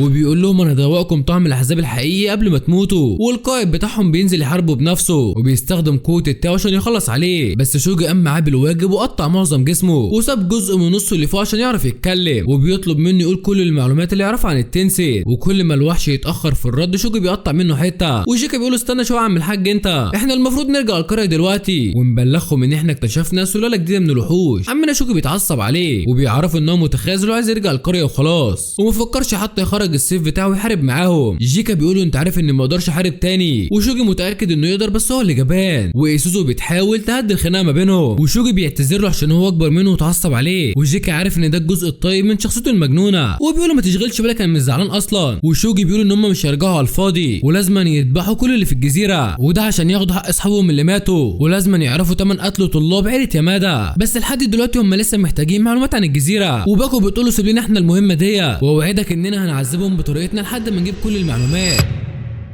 وفريق مارو الناحيه الثانيه بيكونوا وصلوا لمنطقه الضباب، وهنا شيون هيحس بقوه الطاقه اكتر، وهيقدر يعرف التغيرات اللي بتحصل في الجزيره، والكل خايف من اللي بيحصل هنا، وكل شويه الامور بتتعقد اكتر واكتر. وشيون بيقترح ان هم يقسموا نفسهم مجموعتين، مجموعه منهم تجيب الاكسير والمجموعه الثانيه تامن طريق الهروب. وزورا بتعجبها الفكره قوي وعايزه تنضم للفرقه اللي هتهرب، ومارو بيقول ان هم الاثنين طريقهم واحد، ومي قالت ان هم لازم يعدوا على قصر التنسين، وزورا بتقترح عليهم يرجعوا الشاطئ تاني، بس البحر هيكون مليان وحوش برضه. وجاستو بيفتكر ان مارو عنده خطه، وشيون بيراجع الخطه مع مي مره ثانيه، وبيقول ان التو انواع مختلفه زي النار والميه والخشب والحديد، ولازم يستغلوا العناصر لاضعاف قوه التو عند الخصم، وده محتاج طاقه كبيره مش موجوده عند البشر، ودي الطريقه الوحيده اللي ممكن يقتلوهم بيها. وزورا بتقول له انت ليه ضامن الطريقه دي قوي كده؟ ما ممكن ما تنقذناش منهم اصلا، وبعدين هو احنا ليه نروح لحد الموت برجلينا؟ ما نهرب من الجزيره دي ونرجع من غير مشاكل. وشيون بيقول ان هي عندها حق فعلا، والفريق ده كله اتجمع بالصدفه، وكل واحد عنده هدف مختلف عن التاني، ومفيش عهد يلزمهم يشتغلوا مع بعض، ومحدش عارف اذا كان فريق شوجا هيساعدهم ولا يخلص عليهم، يعني مفيش اي ضمان ان هم يخرجوا من هنا اصلا، ده غير اللي بيحصل من وراهم دلوقتي في قصر التنسين، وتشوبي الخاين اللي انضم ليهم وبيساعدهم كمان في الطقوس بتاعتهم. وشيون بيعرفهم ان من حق كل واحد يقرر مصيره، واللي عايز يجي في صفه ويخش معاه الكهف يا مرحب بيه، واللي عايز يمشي يغور في 60 داهيه. وشيون اول ما بيدخل بيلاقيهم كلهم وراه، وبيقول طب ما تفكروا 5 دقايق حتى. ونورجي بتعرفهم ان مصيرهم واحد، وزورا خايفه تموت في المجزره اللي هتحصل قريب، بس جاتسو عنده امل ان هم يقدروا يقتلوا التنسين، ومارو بيقول لهم ان العمل الجماعي هو الحل الوحيد، وساجرين بتقرر تكمل للاخر، ونورجاي بتروح تضرب شيون في بطنه وبتقول له انت عايز تسيبني وتمشي يا معلمي، وزورا بعدها بتقول لهم حتى لو جبنا الاكسير واحد بس مننا هو اللي هياخد العفو الملكي. جاتسو بيقول لها سهله يا ستي، احنا اهم حاجه نجيب الاكسير الاول ونقتل بعض على السفينه واحنا راجعين. وشيون في الاخر بيقرر يكمل المهمه وبيقول يا رب زود الحلفاء عشان نعرف نخرج من الجزيره دي على خير، وكمان لازم يستغلوا الفوضى اللي بتحصل دي في صالحهم. وفونش بيقعد يرتب معاهم الخطه من اول وجديد، وبيقول لهم ركزوا معايا شويه يا رجاله عشان انا مش هشرح غير مره واحده. وبيقول اول حاجه ان هم ياخدوا اكسير الحياه، وتاني حاجه بقى ان هم يهربوا من الجزيره من غير ما حد يموت، وبيراجع معاهم كل المعلومات اللي هم محتاجينها. وجاتسو بيقول له طب واحنا نهرب ازاي يا فنان؟ فونش بيعرفهم ان مي هي الوحيده اللي عارفه الطريق، ومي بتقول له كل حاجه في ودنه كالعاده. وفونش بيقول لهم ان المخرج موجود في قلعه هواري، ودي قلعه محصنه جدا وشبه قصر ايبانج في الصين، واستخدموها عشان يعملوا الاكسير، وبيستقبلوا فيها الامبراطور الاول اللي صنعه، يعني عشان يخرجوا من الجزيره لازم يخلصوا على التنسي. بس المشكله الوحيده هي الوحوش اللي في الميه، واهم حاجه لما يخرجوا محدش من الوحوش دي يتحرك وراهم. وزورا ما بتكونش مهتم بالوحوش عشان خطرهم اقل بكتير من خطر التنسي. وجاتسو بيقول انت غبيه جدا على فكره، عشان اقوى السيافين مش هيقدر يقتل الوحوش دي، ما بالك بقى الهروب منهم. وفونش بيقترح تجنب القتال مع التنسي، واهم حاجه يسرقوا الاكسير ويهربوا قبل ما حد يشوفهم، ده غير ان البوابه بتوصلهم للمراكب لتحت القلعه، والوحوش اللي هناك متدربين كويس ومش بيهجموا على المراكب الخاصه بالتنسي. وشيون بيفكر اول ما بيعرف ان في فتحه توصلهم للبحر، وبيفتكر ان هو حس بوحش من وحوش البحر لما كان عند الشاطئ. وساجرين بتسال مي عن مكان الاكسير، وبتقول ان هو موجود في مختبر رينو والمختبر الخاص بيها. وشيون بيعرف ان هم كده كده هيخشوا القلعه بتاعت العدو، وما بيكونش في وقت خالص بس لازم يستعدوا. وبيطلب من زورا ومارو يعلموهم تقنيات التخفي الخاصه بيهم، وزورا بتعمل فيها معلمه وبتشرح لهم التقنيه، وبتقول ان هم لازم يحبسوا قوه التو جوه جسمهم لفتره بسيطه، واول ما بتعملها بنفسها كلهم بينبهروا بيها، بس اول ما بتتكلم جسمها بيظهر تاني. وبتعرفهم انه ممنوع الكلام اثناء الاختفاء، وبتكون اخر مره جربت الحركه دي لما كانوا في المعركه. واهم حاجه في التقنيه دي هي التركيز والتنفس بعمق. وفجاه بتضرب ساجرين على دماغها، وبتعرفها ان هي مش مسيطره على قوه التو اللي عندها. وبيجي بعدها دور عمنا مارو في الشرح بتاعه، وبيقول ان الموضوع عامل زي مصارعه السومو والجودو، كانك بتصد قوه الخصم في المعركه وتقدر تقلبها عليه وتكسبه بسهوله. وكلهم مركزين معاه في الشرح بس محدش فاهم حاجه. ومارو بيقول لهم اول حاجه يا خلع المفاصل، وبيبتدي يحرك رقبته كانها مكسوره، وكلهم بيرفضوا يعملوا الفكره الغبيه دي. ومارو بيقول لهم جربوا بس تسمعوا كلامي، واللي يموت الاول هو الخسران يا جدعان. ومارو بيعرفهم ان دي الطريقه اللي اتعلمها في القريه، والفريق بيحاولوا يجربوا كل الطرق بس مفيش فايده، وعمنا توم هو الوحيد اللي ما تعبش فيهم، وده بعد ما اتعلم ازاي يتحكم في طاقه التو اللي عنده. وبيقول لهم ان التحكم السليم بيقلل الارهاق. وجاتسو بيتعصب عليه وبيقول له طب ما تقول لنا عملتها ازاي يا عم الجامد. ثم بيعرفوا ان دي موهبه اتدرب عليها من سنين طويله، وبيحس ان هو اتغير من ساعه ما بعد عن اخوه. وبيقول لجاتسو انا ممكن اسواك بضربه واحده ومن غير مجهود. وجاتسو المجنون بيفتكر ان ده تحدي، وبيقول له انا موافق يلا ورينا تعمل ايه. وساجرين حزينه جدا على الوضع اللي هم فيه، وخايفه حد فيهم يموت في المهمه. ومي بتحاول تمنع جاتسو قبل ما يقتل توما، وبيقول له لو خسرت المره دي هلبسك الفستان بتاع زورا. وشيون بيطلب من جاتسو يقسموا الفريق الاول، وبيوقف كل واحد فيهم في نجمه التو اللي رسمها، وبيقولوا ان كل واحد فيهم لازم يعرف سمه التو الخاصه بيه. وبيعرف ساجرين ان هي عندها تو الخشب، ومارو وجاتسو عندهم تو النار، وكده مش فاضل غير الميه والمعدن والارض. وبيرسم تعويذه على الارض عشان يساعد الباقي. وبيقول ان زياده التو عند الشخص التاني اسمها التعزيز، واضعاف التو اسمها الاعاقه. وزورا بتقول ان هم لازم يعرفوا سمات التو الخاصه بالتنسين، بس مي بتكون عارفه كل سماتهم، وبتقسمهم هم السبعه نجمه التو. وشيون بيعرفهم ان كل واحد منهم يهاجم التو اللي شبهه، لكن لو حد فيهم عمل العكس الضربات مش هتاثر فيهم، وساعتها لازم يهربوا قبل ما حد يقتلهم. وبيكون قسم الفريق على حسب قوه كل واحد فيهم، ومنهم مجموعه هي اللي تسرق الاكسير، واهم صفه في المجموعه دي هي السرعه والتخفي. وزورا بتكون معترض على الفكره دي طبعا عشان المجموعه اللي تسرق الاكسير معرضه اكتر للخطر. وعمنا شون بيكمل الخطه، وبيقول ان فرقه الهروب محتاجه حد يامن المراكب عشان اول ما الكل يوصل يتحركوا بسرعه، ده غير ان في واحد منهم يفتح بوابه التصريف. وبتكون الخطه اتقسمت عليهم، وكل 3 منهم هيعملوا مهمه خاصه بيهم. وجاتسو بيعرف ان مي هتشارك معاهم في الخطه عشان هي كمان عايزه تخرج من الجزيره، وبيعرف انها ممكن تهرب من غيرهم. ومارو بيسال عن سبب خروجها من الجزيره دلوقتي، وبيقول لها انت كان ممكن تهربي قبل كده، بس ايه اللي خلاكي تقعدي معانا لحد دلوقتي. وبيكون المره دي عايز يعرف القصه الحقيقيه. ومي بتتكلم لوحدها المره دي، وبتقول ان اخوها رين شخص شرير جدا وقتل ناس كتير عشان خاطر الاكسير، والمعلم شوفه كان عارف كل اللي بيحصل. ومن وقتها مي قررت تهرب من الجزيره عشان كل الحاجات المرعبه والشريره اللي بتحصل هنا، بس المره دي عايزه تشوف رين والمعلم الاكبر قبل ما تمشي، وعايزه تعرف هم ليه ما اتغيروش لحد دلوقتي، لان هم كانوا طيبين في في الاول وبعدين اتحولوا. وزورا بتقول ان دي فكره خطيره جدا وما ينفعش تروح تكلم التنسين بالسهوله دي يعني. ومي كل حلمها تخرج من هنا وتعيش حياه طبيعيه. ومارو بيفتكر ان ده الكلام اللي قالته مراته قبل كده، وبيقول لمي انها ممكن تشوفهم من غير ما تكلمهم ولازم تعمل كده عشان تحقق حلمها وتهرب من المكان. وبيوعدها انه يحميها طول الرحله. وحكام التنسن بيكونوا خلصوا طقوس التحكيم، وتشوبي مش فاهم ايه لازمه الطقوس دي اصلا. وتوفا بيعرفوا ان الطقوس دي بيعملوها كل ما حد جديد ينضم ليهم، ولازم يعملها هو كمان بعد ما خد الاذن ودخل قصرهم. وجوفا بيقول لها انت بتشرح للحيوان ده ليه؟ هو فاكر نفسه بقى واحد مننا ولا ايه؟ وبيكون قرفان من تشوبي ومش طايق يبص في وشه. وتشوبي بيقول له القلوب عند بعضها يا عم. وفجاه جوفا بيتحرك بسرعه رهيبه وبيهجم عليه، بس عمنا تشوبي بيكون اسرع منه وبيقدر يصد الضربه. وجوفا بيتفاجئ من قوته الغريبه. وتشوبي بيقول له كان لازم تقتلني قبل كده لما جات لك الفرصه. والحاكم رين بيوقف الخناقه ما بينهم، وبيعرفوا ان تشوبي ضيف عنده وهياخد منه عينه للابحاث بتاعته ومش هيسمح لحد فيهم يقرب منه او يأذيه. وبينادي على تشوبي عشان يخش معاه المعمل. وبيعرفوا ان هو ناوي يفحص قوه التو اللي عنده. وتشوبي بيلاقي المكان شكله اثري جدا. ورين بيعرفوا ان المكان ده اسمه ثقب التنين، والممرات دي اسمها عروق التنين برضه. وتشوبي بيفتكر اخر معركه لما شوفها هزمه، بس دلوقتي هو بقى اقوى منه بكتير واكتسب قوه مختلفه عنهم. وبيبص على رين من ظهره وبيعرف حجم التو اللي عنده، وبيتاكد ان قوته مرعبه ومختلفه عن باقي التنسن. ودلوقتي لازم يكتشف نقط ضعفهم عشان يقدر يهزمهم كلهم لما يقلب عليهم. وتشوبي بعدها بيوصل للمختبر بتاع رين، وبيتصدم اول ما بيشوف زهره البانكو العملاقه، وبيعرف ان الزهره دي بتتغذى على البشر وهي اللي بتخرج مشروب التام بتاعهم. وتشوبي بيعرف ان هو ده اكسير الحياه اللي بيدوروا عليه. والزهره بتحول البشر لنباتات وبتتغذى على عدد كبير جدا عشان الانسان الواحد مش بيطلع كميه كبيره من التان. ورين بيقول له ان الزهره كل شويه بتضعف اكتر من الاول، وده لان التو الخاص بيها بياكل التو بتاع الانسان، ومعنى كده ان هي كمان فاضل لها مده وتموت. ورين محتاج يجمع اكبر كميه من مشروب التام بجوده عاليه، وعشان كده محتاج القوه النادره اللي في جسم تشوبي. وتشوبي مش فاهم هو ليه محتاج الكميه دي كلها. ورين بيلاحظ حاجه غريبه في قوه التو اللي عنده، وبيقول له انا شايف تموج عندك مش موجود عند اي بشر تاني. ورين بيعرفه انه مش ناوي يقتله وهياخد جزء صغير من جسمه عشان يدرسه.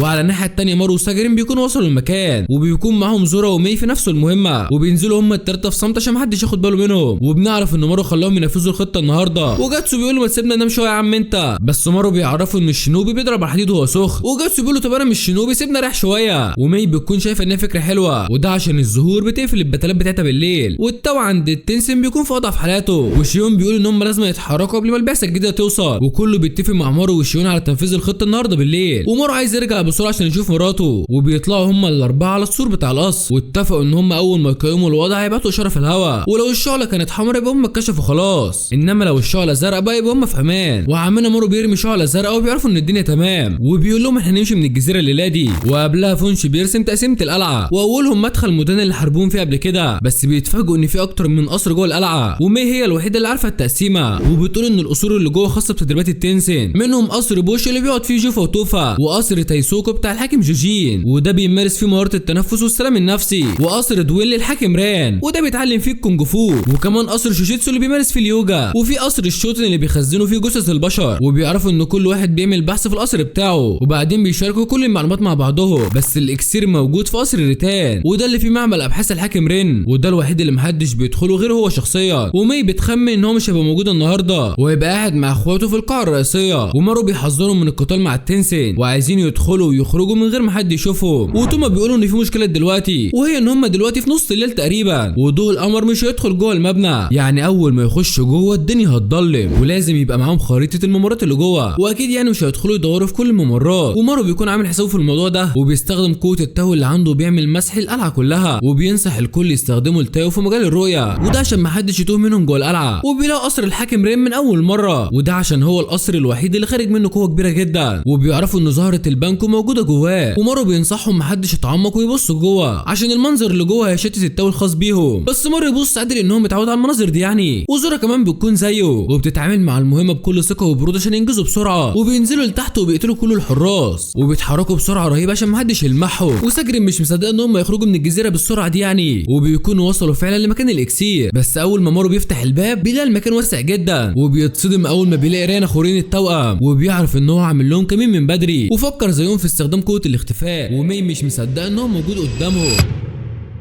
ورين بيناديها باخته الكبيره وبيعرف ان هي اللي جابتهم لحد هنا، ومي مش فاهمه هو ازاي عرف بوجودهم. ورين بيحكي عن تشوبي من غير ما يكشفه قدامهم، وبيقول ان هو قابل بشر عندهم قوه تو خاصه بيهم، والشخص اللي عنده ده اقوى منهم كلهم، وتشوبي بيكون خانهم فعلا وقال للتنسن على الخطه، وبيفتكروا ان تشوبي معاهم وبيحاول يوقعهم، بس تشوبي بيعرفوا ان مارو وفرقته هم اعدائه وما عندوش مانع يسلمهم تسليم اهالي يعني، وبيقولوا ان هم جايين لحد هنا، وده لانه حاسس بقرب التاو الخاص باخوه توما. ورين بيقول ان احتمال يكونوا دول الاشخاص اللي قتلوا اخوهم مودان، ودي بقى هتبقى فرصتهم عشان يقبضوا عليهم، وساعتها هياخدوا قوه التاو اللي عندهم. ورين بيقول له طب وهنعمل ايه في البعثه يا حبيبي اخوه؟ رين بيقول له سيبك منهم دلوقتي، الدوش هيخلصوا عليهم قبل ما يوصلوا المكان، وتشوبي بيعرفوا ان مفيش داعي لمطاردتهم عشان هم كلهم جايين لحد هنا برجليهم، واول ما يوصلوا هيبلغهم على طول، بس تشوبي بيكون عنده شرط صغير. ورين بيعرفهم ان هم يتاخدوا قرابين في طقوس التنسن، والطقوس دي بيجمعوا فيها التاو اللي جودته عاليه، وبعدها بيقدموا قربان للمعلم الاكبر، وشيون ونورجاي بيكونوا وصلوا لمكانهم، والناحيه الثانيه جاتسو وفرقته بيلاقي نفسهم عند قصر تاني، وبيكونوا وقعوا في فخ الضباب واتفرعوا عن بعض، وجاتسو بيلاقي جوفا وتوفا جايين عليه، وشيون ونورجاي بيتصدموا بظهور جيجين قدامهم، وعمنا رام بيكون وقعهم في شر اعمالهم وفرق ما بينهم عشان يقتلهم بكل سهوله. ومارو كان رافض يحارب التنسن من الاول، بس للاسف دلوقتي ما عندوش حل تاني، وشكلها كده بدايه احداث مولعه وحماسيه. فانزل اعمل لايك يا اسطوره واشترك في القناه، انا تعبت بصراحه عشان اجمع لكم الفيديو ده كامل، وقبلها عرف ساجر ان هم لو وقعوا في الفخ لازم يقاوموه، لان الخطه ساعتها هتكون فشلت ولازم يخرجوا باقل خسائر، وكل واحد في فريق مارو بيخرج سلاحه وبيستعد للقتال، لانهم عارفين ان مفيش مجال للهروب من التنسن، ومارو بيقولوا احنا لازم نقتلهم ونخرج من الجزيره دي على خير. ورام بيعرفهم ان اي محاوله للمقاومه هي عمليه انتحار مش اكتر، عشان مفيش اي ضربه هتاثر فيهم. وساجرين بتعرف ان مارو هيستخدم الخطه البديله، وهي ان هم يخرجوا كل قوتهم على التنسن. ورام بينادي على مي وبيطلب منها ترجع لهم مره ثانيه، وبيعرفها ان خارن ترد عشان بيحبها مش اكتر، وبيكون حزين جدا بسبب الخلاف اللي حصل بينهم زمان، وبيعرفها كمان ان اعتراض على اكسير الحياه مش هيحل الموضوع، لان هم كده كده هينفذوا خطتهم، ودلوقتي بيحضروا اعلى جوده من الاكسير. وعمنا مارو بيكون مصدوم من اللي سمعه، وبيعرف ان في واحد منهم خاين وساعد التنسن باستخدام اعضائه، ودلوقتي بحثهم بقى مكتمل ومش محتاجين يحاربوا تاني. بس النهارده هتكون اخر جوله قتاليه ليهم، لان رين بيحضر الطقوس ومستنيهم يجيبوا القربان، ومي بتعرف ان هم حضروا طقس الهيجي فوشو، وبتعرفهم ان هي كانت جايه تودع اخواتها والمعلم الاكبر، وبتحس ان هي اتخدعت فيهم وعرفتهم على حياتهم اخيرا، وبتقرب من رين وبتعرفوا ان دي اخر مره هتشوفهم فيها، وان هي هتمشي من الجزيره دي مش ترجع تاني ابدا. ورين بيعرف ان هي خلاص خدت قرارها وكل حاجه بتكون جاهزه ومش ناقص غير القرابين بس. ورين بيقول لهم ان هم اللي هيكونوا القرابين الليله دي، وبيقلع الرداء بتاعه وبيستعرض عضلاته المفتوله. ومارو قبلها عرفها ان في احتمال كبير يحاربوا التنسن، ولازم كل واحد فيهم يستخدم قوه التاو المضاده ليه، والطريقه دي اسمها تظبيط التاو، ودي صفه متغيره بتحصل وقت القتال. يعني مثلا مارو عنده تاو النار فدي تقدر تغلب تاو المعدن، لكن دلوقتي رين عنده تاو الميه ودي تاو عكسيه لمارو، فمش هيقدر يهزمه مهما عمل، وحتى لو مارو واجهه بكل قوته مش هيقدر عليه. انما رين محتاج تاو مثبط لقوته زي زورا، لان هي عندها تاو الارض وهو الوحيد اللي بيقدر يقضي على تاو الميه. وساجرين بتكون قلقانه جدا على مارو، لان هم بيواجهوا توأم رين اقوى واحد في التنسن، ومارو بيطلب من ساجرين تاخد ميل اوضه الاكسير، وهو وزورا هيحاربوا رين بنفسهم. وزورا بتقول له انت بتدخل اسمي في الموضوع ليه يا عم انت؟ ما تسيبني اروح انا مع ميل المره دي. ومارو بيعرفها ان رين التاو بتاعه مائي، وهي الوحيده اللي تقدر تهزمه. ابو ام الحجه اللي تعمل في الواحد كده يا ستي. ومي بتتفاجئ ان غرفه الاكسير مش في القصر ده، وبتقول له مش ده قصر الرنتان ولا ايه؟ ومارو فجاه بيلاقي رين هجم عليه مره واحده وبيكسر عمدان القصر كله، وزورا بتلاحظ ان سرعته مش طبيعيه خالص، ومارو بيحاول يتفادى كل الضربات بسرعه. ورام بيعرفهم ان ده مش قصر الرنتان فعلا، وبيكون ده قصر الديون الخاص بيه، ومي ما بتكونش فاهمه هو عمل كده ازاي، خصوصا ان هم عارفين كل مواقع القصور. ورام بيعرفهم ان قوه التان بتتحكم في الجماد اكتر من الكائنات الحيه، واستخدم قوته قدر يغير ديكور القصر كله وخلاه شبه قصر الرنتان من بره عشان يقع في الفخ بتاعه، وبيكون هو الوحيد في اخواته اللي عنده القدره دي، وقدر يغير شكل التمثال والمباني كلها اللي على الجزيره، وده خلى كل واحد منهم يروح مكان عكس اللي اتفقوا عليه، وده عشان يقابل واحد خصم مضاد ليه في قوه التاو، وساعتها التنسن هيخلصوا عليهم بسرعه ويكملوا الطقوس بتاعتهم.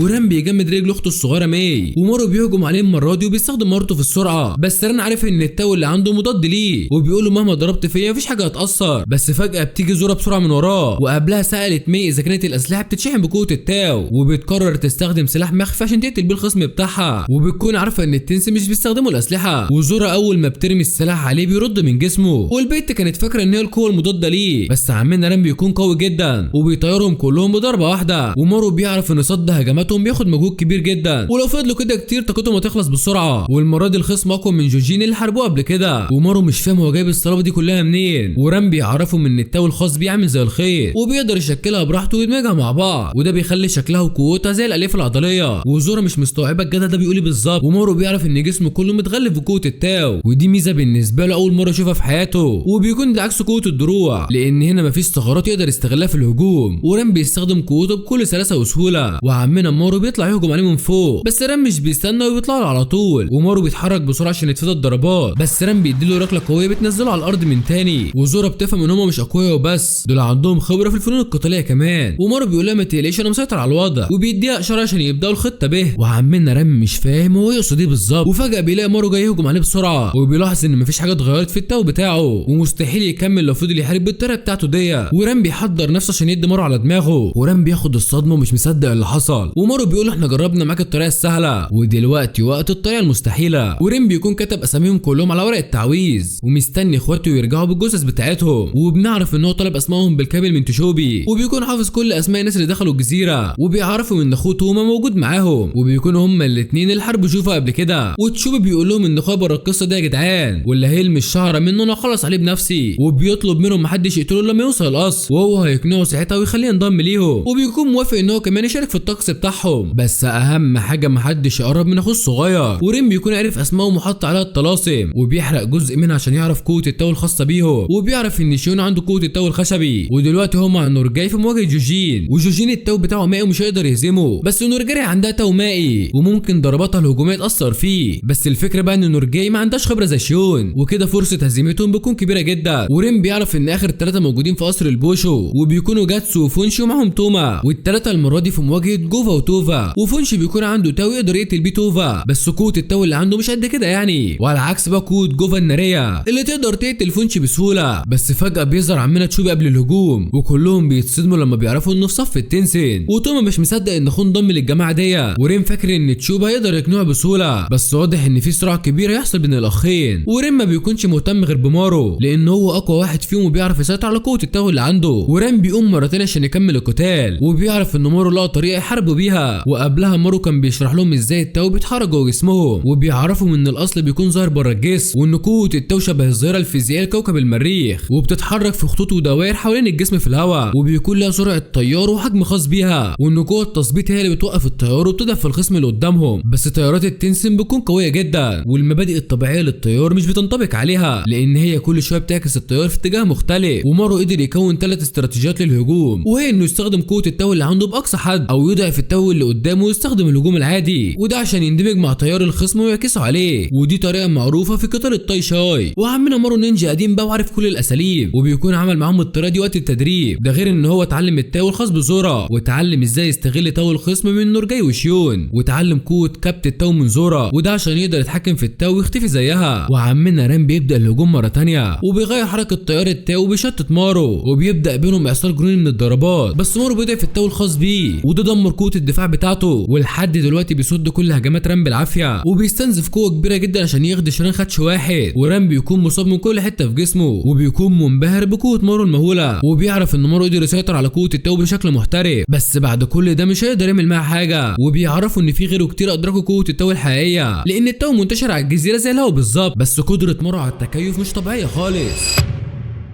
وبعدها عمنا رام بيجدد جسمه مره تانيه، وبيقول لمارو ان اول مره يشوف حد بالموهبه دي كلها، ومارو بيتعصب اول ما بيسمع كلمه موهبه، وبيعرفوا ان القوه اللي عنده مش موهبه خالص، وانها الملجأ الاخير اللي وصله بعد رحله كفاح مريره، وبيفتكر كل المعارك والتضحيات اللي مر بيها هو وفرقته، وان كل ده حصل عشان يوصلوا هنا ويقتلوه، بس هو تجاهل التضحيات دي كلها وسماها موهبه. ومارو بيعرف انه مجرد وحش حقير بيقلل منه. وعلى الناحيه الثانيه ساجرين بتكون حراره ماي، وبيتعرف مارو ان هم يتحركوا على قصر الرنتان عشان الاكسير، ورام بيحاول يمنعهم بس مارو بيقف قدامه وبيخليهم يهربوا بسرعه من المكان. ورام بيحضر لحركه قويه عشان يستغل قوه مارو، بس زورا بتيجي على غفله وبتقطعه نصين، وبتكون قضت عليه بقوتها المثبطه. ورام منبهر بقوتهم حتى هو بيموت، وزورا بتتحرك بعد عشان تكمل عليه، بس عمنا مارو بيوقفها المره دي، وبيتصدموا هما الاثنين لما رام بيتحول قدامهم، وبيقول لهم معلش بقى يا شباب عندنا طقوس لازم نخلصها. والزور كلها بتتعفن ومارو بيجهز نفسه، وبيعرف ان المعركه الحقيقيه هتبدا دلوقتي. وبيظهر رام رين شكله الحقيقي اخيرا، وبيكون وحش ضخم ومرعب وجسمه مليان اطراف. ورين بيعرف ان رين اخوه اتحول المره دي، وبيتفاجئ لان دي اول مره يتحول فيها في حياته، وده معناه ان مارو وفرقته اقوياء جدا واجبروه يعمل كده. ورين بيروح للمعلم الاكبر وبيركع قدامه، وبيعرفوا ان نواه الاكسير اكتملت اخيرا، ودلوقتي بس هينموها بقربان الضيوف اللي وصلت القصر، وبعدها يخرجوا من الجزيره ويحتلوا الاراضي التانيه، وبكده يقدروا يحققوا حلمهم اخيرا. وعلى الناحيه التانيه رين بيجهز ومستعد للهجوم، ومارو بيحاول يفهم قوه التاو الجديده اللي عنده، بس بياخد ضربه قويه بتدمره وبتهز المكان كله، ورين بينزل عليهم باعصار من الهجمات الشرسه، لدرجه ان عمنا مارو طار بره القصر كله، وزورا بتتصاب هي كمان، وبتدخل صخره مدببه جوه بطنها، وعمنا مارو جسمه متكسر وبياخد نفسه بالعافيه. ومي وساجرين بيكونوا في طريقهم للقصر التاني، وساجرين بتسالها اذا كان مارو هينجو من ران، بس مي ما بيكونش عندها رد خالص. وران بيكسر مارو اكتر واكتر وبيلعب بيه زي الدميه، ومارو بيعرف انه بيختبر قدرته مع الصمود، وبيحاول يتفادى الضربات القاتله، وبيلاحظ ان ران مختلف عن مودان وجوجين، لان التنسل لما بيتحولوا للهيئه دي بيبقوا عباره عن وحوش من غير وعي حتى، انما عمنا ران محتفظ بذاكرته وشايف ومدرك كل اللي بيحصل حواليه، وده قدر يخليه يستخدم خطته وفنونه القتاليه. وران بيقرر يروح لزورا المره دي، بس مارو بيضربه بالحجر عشان يرجع له من تاني، وبيكون اتفق قبلها مع زورا ووعدها انه مهما حصل هو اللي هيحميها وقت القتال. وزورا وقتها فكرته ان هما الاثنين شينوبي زي بعض، وبتعرفوا ان هي تقدر تحمي نفسها يعني، بس ما كانوش يعرفوا ان الخصم مرعب للدرجه دي. وفجاه زورو بتسحب مارو بسرعه وبتقرر تاخده تهرب من المكان، وده قبل عمنا رين ما يخلص عليه تماما، ولما يخرجوا يبقوا له طريقه تانيه بقى، وده لان زورا عرفته ان حياتها غاليه جدا ومش مستعده تموت في المعركه دي بصراحه. بس عمنا رين بيتحرك بسرعه وبينزل عليهم بقبضته، وزورا كانت فاكره ان هي خلاص انتهت، بس بتتفاجئ ان مارو صحي تاني وصد الضربه، ورين بيتعصب اكتر واكتر منه، وبيقول له كفايه عليك لحد كده يا عم مارو، وبيخرج مخلبه في جسمه مارو وبيخلص عليه، وبيرمي مارو على العمود بعدها وبينزل، ومارو المره دي بيكون انتهى ومش قادر يتحرك.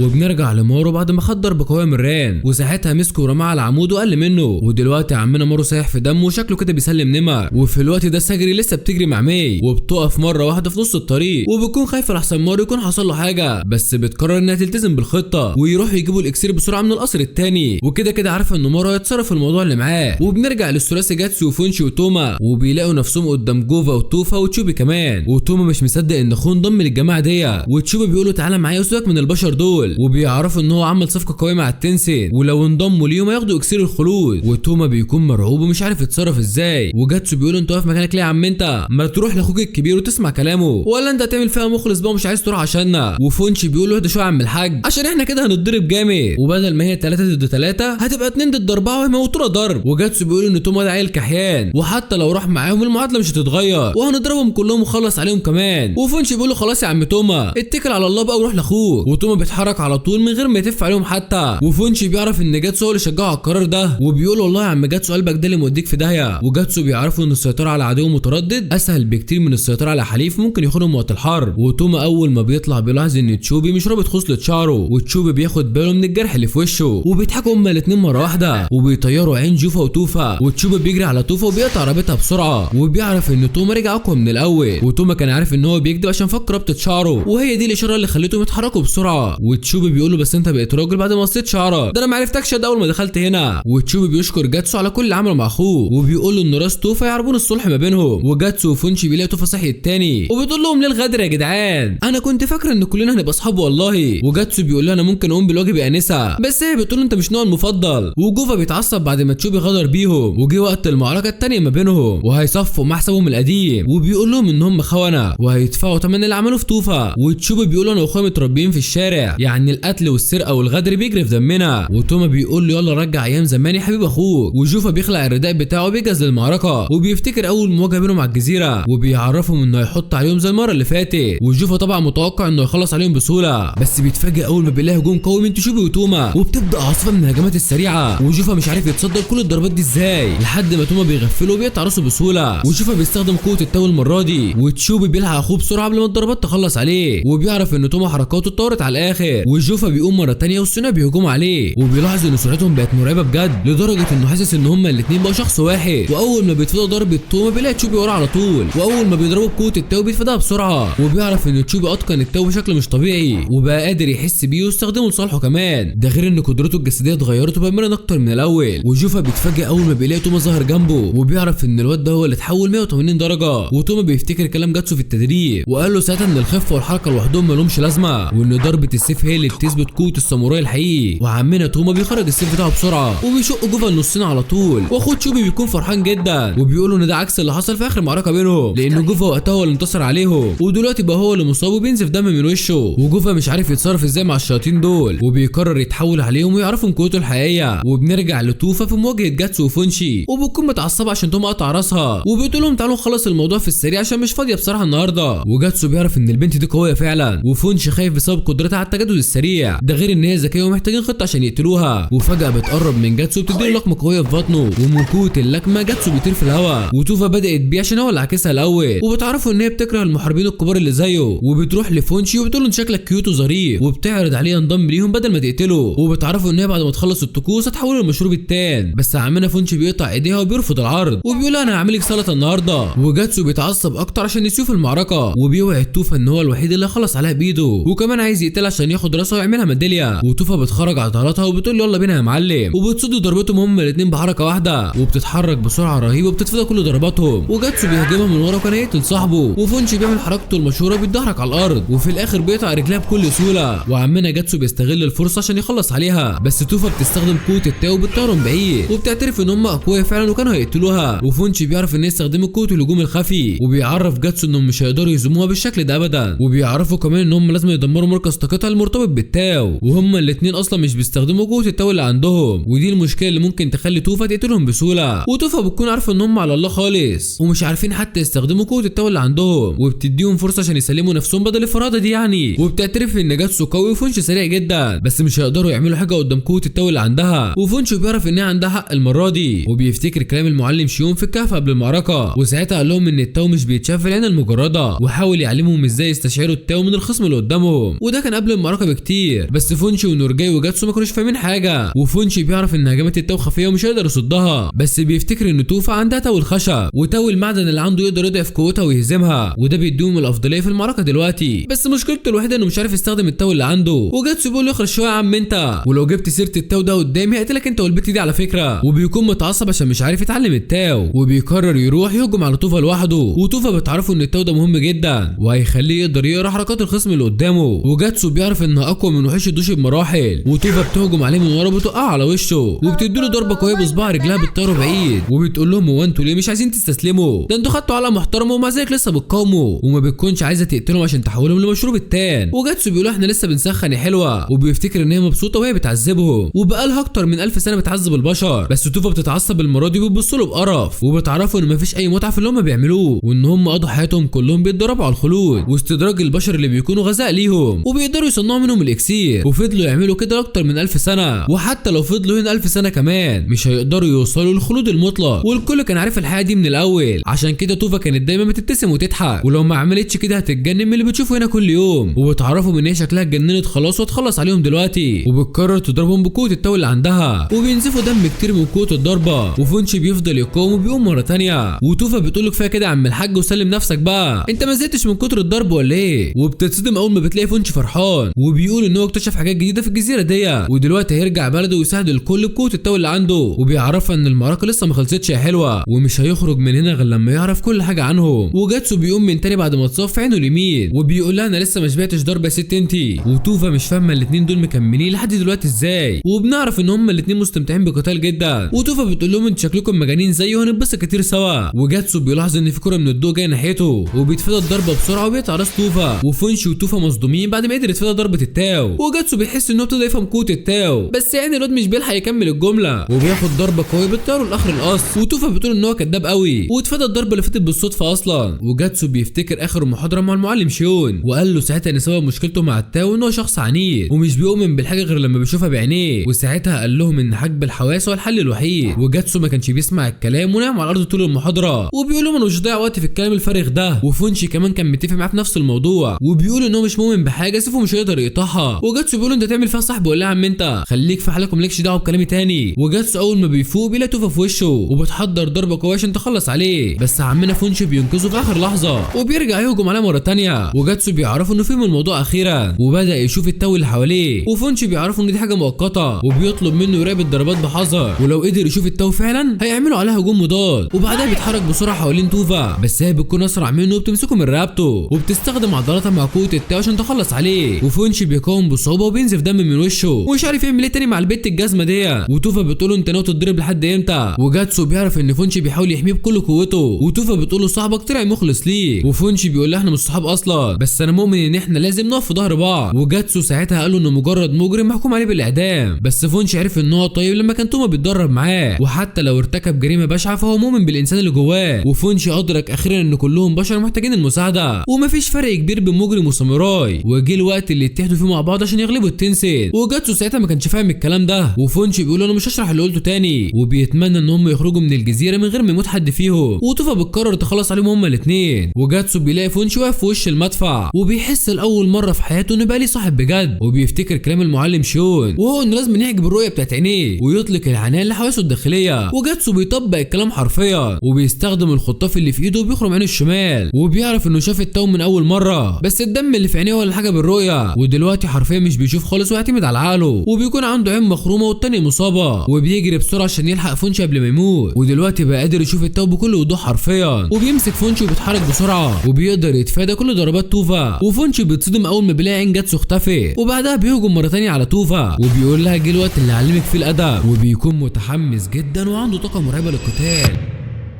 وبنرجع لعمنا جاتسو وهو لسه صغير، وساعتها كان لسه شاب بيتعلم فنون الساموراي، وكان بيتدرب كل يوم من الفجر لحد الغروب، وحلمه يبقى اقوى وامهر سيف في العالم، وحلمه التاني انه يقضي على اي حد في مستواه، وده عشان يخلد اسمه في تاريخ المقاتلين. والتاني يوم بيكون مرمي على شط البحر من كتر التعب، وبيقول للمعلم بتاعه انت جايب القوه دي كلها منين؟ وده لان جسمه نحيف وسرعته بطيئه جدا. المعلم بيقول له انت طلعت طماع قوي يلا وعايز تاخد كل حاجه مره واحده، وده عشان انت لسه شاب بس والحماسه واخداك. وبيعرفوا ان التدريب كتير هيخليه قوي فعلا، بس الموضوع لو زاد عن حد هيتقلب ضده. وساعتها هيلاقي العمر عدى وملحقش يعيش حياته، وبيعرفوا ان القوه الحقيقيه مش في قوته الجسديه، انما القوه في التخلي عن الكبرياء والغرور، وده هو السر الحقيقي للقوه المطلقه، ودي الحاجه الوحيده اللي تخليه يكسب اي خصم يقف قدامه. وجاتسو بيكبر يوم عن التاني وقوته بتزيد اكتر واكتر، واسمه بينتشر في كل المدن على انه الجلاد الاقوى في المملكه، بس حياته اتحولت للاسوأ، وده بعد ما بقى مجرم مشهور. وبنرجع لعمنا جاتسو في قلب المعركه، وبيقدر يتفادى ضربات توفا المره دي بكل سهوله، واول ما بيقرب منها بيقطعها نصين على طول، وبيفتكر كلام المعلم وبيكون وصل للقوه المطلقه، وقدر يلاقي الثغره اللي يحارب بيها توفا، وبينزل عليها بضربات سريعه وبيقطعها زي الشاورما. وطبعا توفا مش بتتاثر بسبب قوه التنسين، وكل شويه جسمها بيتجدد مره ثانيه. وفونشي بيلاحظ ان جاتسو بقى منافس ليها، بس لو فضل مكمل بالشكل ده تستنزف كل قوته، ومش هيقدر يقتلها غير لما يستخدم التاو المثبط لقوتها. وفونشي عارف ان توفا عندها تاو الخشب، وتاو المعدن اللي عنده هو اللي يقدر يغلبها، بس مشكلته الوحيده انه مش بيعرف يستخدم قوه التاو، وجاتسو لو وقف ضرب فيها هتقضي عليه على طول. وفجاه عمنا فونشي بيجيله فكره جهنميه وبيجري على توفا بسرعه وبيمسك فيها، وبيعرف جاتسو انه لو فضل ماسك فيها هيفعل قوه التثبيط، وبيطلب من جاتسو يقطعها بسرعه قبل ما تفلت منه، وبيقول له اهم حاجه بس هتموتني انا كمان. وجاتسو بيهجم بسرعه وبيحاول يركز اكتر عشان حرفيا بيكون مش شايف حاجه قدامه، وبيفتكر كلام المعلم لما قال له صف ذهنك من كل حاجه حواليه، وبيقرب اخيرا من توفا وبيضربها بالسيف في بطنها، وبيقدر يقطعها نصين من غير ما يقتل فونشي، وبيقول له عيب عليك يا انا عمك في اللعبه دي. وتوفا مش بتعرف تتجدد بعد الاصابه، وبتنادي على جوفا عشان يلحقها بسرعه، بس عمنا جوفا لسه بيقاوم قدام تشوبي وتوما، وتشوبي بيعرف انهم لو فضلوا كده مش هيخلصوا منه ابدا، فبيقرر يستخدم قوه التو المظلمه اللي عنده، بس عمنا توما بيبناها في اخر لحظه، وبيقول احنا هنخلص عليه مع بعض يا اخويا. وجوفا بيقول لهم انتوا فاكرين نفسكم هتفلتوا بعد الخيانه دي ولا ايه؟ وبيعرفهم ان هم يتعذبوا بابشع الطرق بعد ما اتقبض عليهم. وتشوبي بيقول له الكلام ببلاش يا صاحبي، وبعدين ما احنا قدامك من الصبح يعني وانت مش عارف تعمل معانا حاجه. وجوفا بيقرر يوريهم الوش التاني، وبيمد ايده لتوفا عشان يتحدوا مع بعض، وتوفا بتتحول لشجره بعد ما جسمها اتدمر من الضربه، وبتندمج مع جوفا وبيقول لها يلا نخلص عليهم. بس تعالى اقول لك قبلها بدايه الحكايه، وبنعرف ان توفا وجوفا كانوا توأم، ورين هو اخوهم الكبير اللي رباهم من صغرهم، وبيعرف ان هما الاثنين كانوا واحد ومميزين جدا. ورين بيكون الاخ الاكبر لحكام التنسين السته، وهو اللي مربيهم مع ميو المعلم الاكبر. وتوفا وجوفا كانوا مختلفين عن الباقي، وكانوا دايما خايفين ومش بيشاركوا مع اخواتهم في القتال. وجوفا كان دايما قريب من اخته وبيخاف عليها جدا، وفي مره كان قاعد مع ميو في الغابه وكانت بتعلمه ازاي يتعامل مع الخوف ويحمي اخواته. وفي اليوم ده رين خدهم على القصر بتاعه، وشافوا ساعتها جثث البشر اللي بيتحولوا للهوكو، وبيعرفهم ان هم بيستخدموا الجثث دي لتجديد التاو، وبيقول لهم جه وقت التدريب الحقيقي، وكل واحد فيهم بياخد حاجه مختلفه عشان يدرسها. وفجاه بيقرب من جوفا بيحط ايده على دماغه، وبيستخدم قوه التاو عشان جسمه يكبر بسرعه، وبيطلب منه هو وتوفا يدرسوا البوشوجيتسو، وده فن قتالي غريب ومزدوج ومش اي حد بيتعلمه، وده السبب اللي خلى جوفا وتوفا يتربوا مع بعض عشان اول لما يكبروا هيتقنوا تكون القوه دي. ومن بعدها عدى 100 سنه والحيوانات كلها اتحللت، لكن تدريبات التنسي كانت لسه مستمره، والهوكو بقت مهجوره وكل اللي فيها انقرضوا. وساعتها جوفو كان بيتخانق مع اخواته عشان الهوكو اختفوا والموارد بتقل كل يوم، ولو فضلوا كده مده طويله هيموتوا كلهم. بس طبعا محدش مهتم بكلامه، وبيقولوا ان رين عنده خطه هيجذب بيها البشر لحد هنا. وجوفا متعصب جدا ومش فاهم هم جايبين البرود ده منين، وبيلاحظوا ان هم فرحانين كمان وشكلهم كده اتجننوا. بس هو بيكون خايف على اخته توفا وقلقان لحسن تموت وسط الاحداث اللي بتحصل هنا. بس بيتفاجئ لما بيعرف ان توفا مشاركه معاهم في الخطه، وبتحضر قارب الورد اللي هيجذب البشر للجزيره، وبتعرف ان البشر بيحبوا الورد جدا، وده الكلام اللي سمعته من المعلم الاكبر. وجوفا مش مصدق ان هي متصالحه مع فكره قتل البشر، وبيعرف ان توفا اتغيرت عن الاول، بس بيلاحظ ان ايديها بتترعش ولسه خايفه، فبيقرر ينضم ليها ومش قادر يسيبها لوحدها. وبيقول ان البشر ادنى من الهوكو وقريب يسيطروا عليهم كلهم ويحتلوا العالم، وبيكونوا هما الاثنين اندمجوا اخيرا وتحولوا لوحش ضخم شبه الحشره العملاقه عندها اجنحه، والثنائي وشوشهم بتندمج مع بعض بشكل مرعب. وعمنا تشوبي بيعرف انها تحول الكيكاش الخاص بيهم، واول ما بيصرخوا الكل بيغطوا ودنه بسرعه، بس تشوبي بيرمي عليهم سامي فبيخرجوا من المكان. وجاتسو مش مصدق ان الكائن ده بيعرف يطير بالاجنحه اللي عنده، وجاتسو بيتريق على تشوبي عشان ما يعرفوش يقتلوا جوفا، وتشوبي بيقول له بس اعمل بدل ما اعملها معاك. وجاتسو متحمس جدا وعايز يقتل الوحش ده، وفونشي بيحاول يمنعه عشان جسمه كله بينزف، بس جاتسو بيعرفوا ان مفيش وقت يضيعوه من تاني، وكمان لو قتل الوحش ده اسمه هيتكتب في التاريخ. وتشوبي بيلاقيه بيضحك بهستيريا وشكله مش طبيعي، وبيعرف ان في حاجه غلط بتحصل دلوقتي، وده بسبب غبار الزهور المسموم اللي بيرموه عليهم من فوق. وتشوبي بيلاقي واحده منهم دخلت في جسم جاتسو، فبيروح يخرجها من قفاها على طول وبيقول لهم استخبوا بسرعه. وعمنا تشوبي بيقرر يحل الموضوع بطريقته، وبيطلب من توما ما يتدخلش مهما حصل. وتشوبي بيتحول للشيطان الاحمر وهو لسه محتفظ بوعيه، وبيهجم على الوحش ده بكل قوته، وبيعرف ان تاو المعدن اللي عنده يقدر يدمر الخشب بتاع توفا، بس بيتفاجئ اول ما بيلاقي وشهم اتقسم نصين وبتخرج منه اطراف طويله بتمسكه على طول، وبتكسر بيه المكان كله وبترميه على الارض في الاخر. وتشوبي بيعرف ان سرعتهم قويه بالنسبه لحجمهم الضخم، وجاتسو بيقول شكلك خدت عينك للمره الثانيه. وفونشي بيهدد الدنيا قبل ما الاثنين يتخانقوا مع بعض، وبيعرفوا ان مفيش حد هيقدر يقضي على الوحش ده لوحده، ولازم يتحدوا هما الاربعه عشان يخلصوا عليه. وتشوبي بيتريق على جاتسو عشان بينزف من كل حته، وبيفضلوا هما الاثنين يتخانقوا مع بعض كتير لحد ما الوحش بيهجم عليهم، ولكنهم بيصدوا الضربه بسرعه. وفونشي بيقول لهم نخلص على الوحش الاول وبعدين بيخلصوا على بعض، انا ما عنديش مشكله. وجاتسو طبعا ما بيصدق الكلام وبيقول لهم يلا بينا.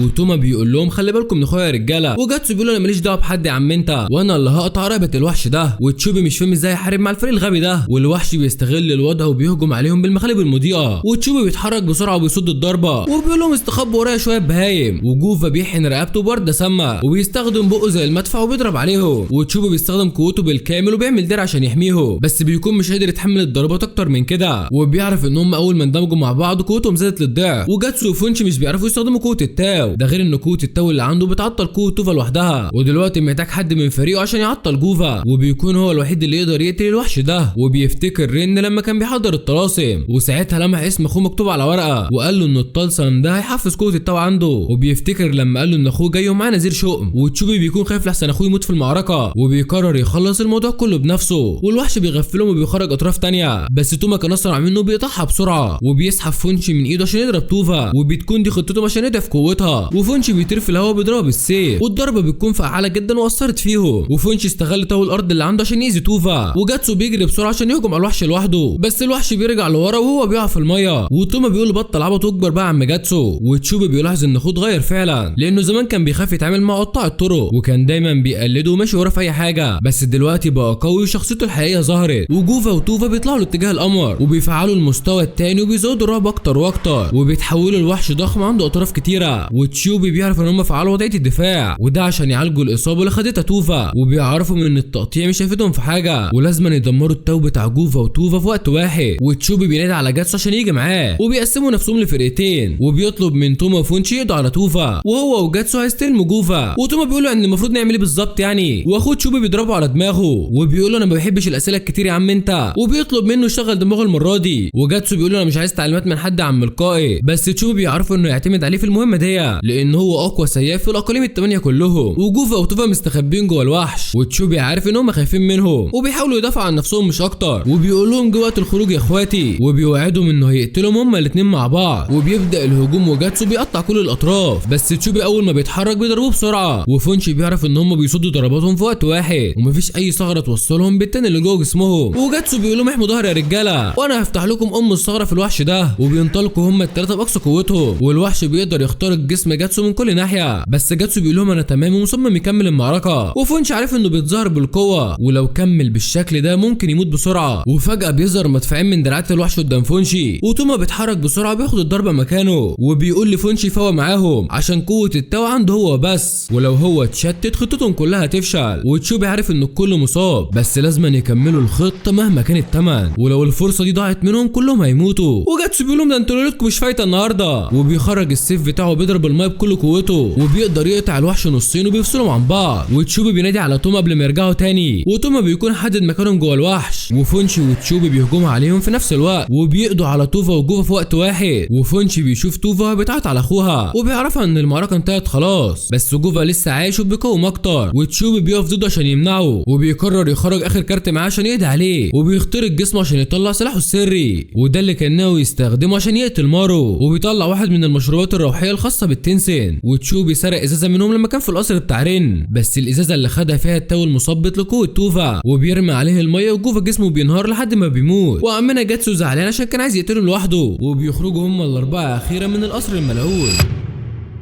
وساجرين بتكون وصلت مع مي لقصر التنسين، وبيتفاجئوا بوجود اصغر واحد من حكام التنسين، وجوي بيعرفوا ان هو مش ناوي يقتلهم لان كل اللي مطلوب منه يقعد للحراسه، وبيقول لهم لو حد فكر يقرب اقتله في ثواني، وساجرين مش فاهمه مين ده اصلا، ومي بتتاكد ان ده قصر رينتان، بس المشكله الوحيده ان رين مش هنا، وبتعرف من جوي ان رين مشي من شويه وطلب منه يخلي باله من الحاجات دي يعني، وساجرين بتعرف ان هو خجول جدا ولحد دلوقتي مش عايز يبين وشه، وقاعد جنب ادوات الطقوس الخاصه بيهم، وبيكون فيهم الطلسم بتاع المعلم شونو نورجي، ومي بتقول ان ده ورق الطالع وبيقدروا من خلاله يراقبوا تحركاتهم لانهم كانوا عارفين ان هم جايين هنا من الاول، وساجرين عايزه تكسر الحاجات دي عشان ما يعرفوش تحركاتهم، بس اول ما بتقرب من سيفها جوي بيستخدم التاو، والواد قوته بتكون مرعبه جدا لدرجه ان ساجرين مش قادره تتحرك، وجوي بيلاقيها بالقوه وبيعرف ان هي قويه، وبيعرفها ان لو قام حاربها دلوقتي هيسويها بالارض عامه، وساجرين بتعمل حركه ذكيه وبتعتذر له على كل اللي هي عملته، وكمان عشان دخلوا الجزيره من غير اذن يعني، بس بتعرفوا ان هي عندها دافع للانتقام لان هم استدرجوا البشر لحد هنا وعذبوهم بابشع الطرق، وجوي بيعرف ان قوه التاو اللي عندها مش طبيعيه، وبيقرر يسيبها تمشي مع مي لان مهمته الاساسيه هي حراسه المكان، بس بيعرفوا ان مفيش فايده من الخروج، وساجرين مش فاهمه هو يقصد ايه بالكلام ده، وجوي بيكشف وشه اخيرا وبيقرر يوريهم الصوره الحقيقيه لخطتهم الجديده، وبنعرف ان ريم موجود في مكان تحت القصر الرئيسي، وبيجهز سفينه ضخمه عشان يخرجوا بره الجزيره لانه ناوي يحول كل البشر لمشروب التم بتاعهم، وساجرين بتعرف انه استخدم قوته وزرعها في اليرقات، واليرقات دي موجوده في صناديق وبتتغذى على النبات دلوقتي، ومجرد ما هتخرج هتتحول لفراشات مفترسه، واول ما هتقرص البشر هيتحولوا على طول، وريم معاه كميه فراشات كبيره وتقدر تحول مملكه كامله من البشر، وساعتها هيبني شجره الوايتا من جديد وهيستخرج منهم مشروب التن اللي كان بيحلم بيه، وساجرين بتترعب اول ما بتعرف خطتهم وبتسال جوي عن السبب اللي يخليهم يعملوا كده، وجوي بيقول لها ان الموضوع بسيط جدا والبشر هم المكون الاساسي لمشروب التان، يعني من غيرهم مش هيبقى فيه وجود للتنسن اصلا، وشايفينهم مجرد حشرات بيتغذوا عليهم عشان يعيشوا، ومي بتقول ان ده كده لان المعلم الاكبر كان هدفه يساعد الامبراطور والشعب، بس جوي بيعرفها ان ده حصل غصب عنهم لان البشر ما كانوش بيجوا للجزيره خالص، واول مجموعه وصلت الجزيره كانت من سنين طويله وفضلوا عايشين عليها لحد دلوقتي، وساعتها رين ادرك ان مهمتهم قربت تخلص وان هم لو استغلوا البشر مهمتهم هتخلص بسرعه، وكمان استخلاص التام بيجي من مشاعرهم المختلطه زي الحب والكره والانتقام وكده، ودلوقتي اكتمل المكون الاساسي للاكسير، ورين ناوي يستغله عشان يحتل جزيره الشوجن، وفجاه بيلاقوا الطلسم بتاع شيون بيتحرك، وده معناه ان شيون في خطر دلوقتي، وشيون بيكون تعب ونزف دم كتير جدا، ونورجاي خايفه لان هو اللي بيحارب مودان لوحده، وبيكون قطعه 215 مره ورا بعض لدرجه ان بقايا مودان مغرقه المكان كله، بس مع ذلك جسمه بيرجع يتجدد من تاني، لكن المره دي حركه التجديد بتكون ابطا من الاول، وده اللي قال عليه شيون قبل ما يروح المهمه، وعرفهم ان هم مش هيقدروا يقتلوا التنس من غير قوه التاو، بس لو فضلوا يقطعوا فيهم كتير هيضعفوا قوه التجدد عندهم، بس ده مش هيتحقق غير لما يقطعوهم 1000 مره على الاقل، وعمنا شيون بيكون وصل للمره 250 بس جسمه بينهار ومش قادر يكمل، وبيعرف ان مودان ضعيف اصلا ومش محتاج يضربه غير 100 ضربه بس، وبكده هيقدر يخلص عليه بسرعه، ومودان وشه بيعجز بعد ما استخدم التجديد 250 مره، وبيقول لهم انتوا ما وراكوش حاجه غيري ولا ايه؟ وشيون بيفتكر لما قتل صاحبه قدام عينيه، وبيقرر يكمل تقطيع فيه لحد ما يقضي عليه تماما.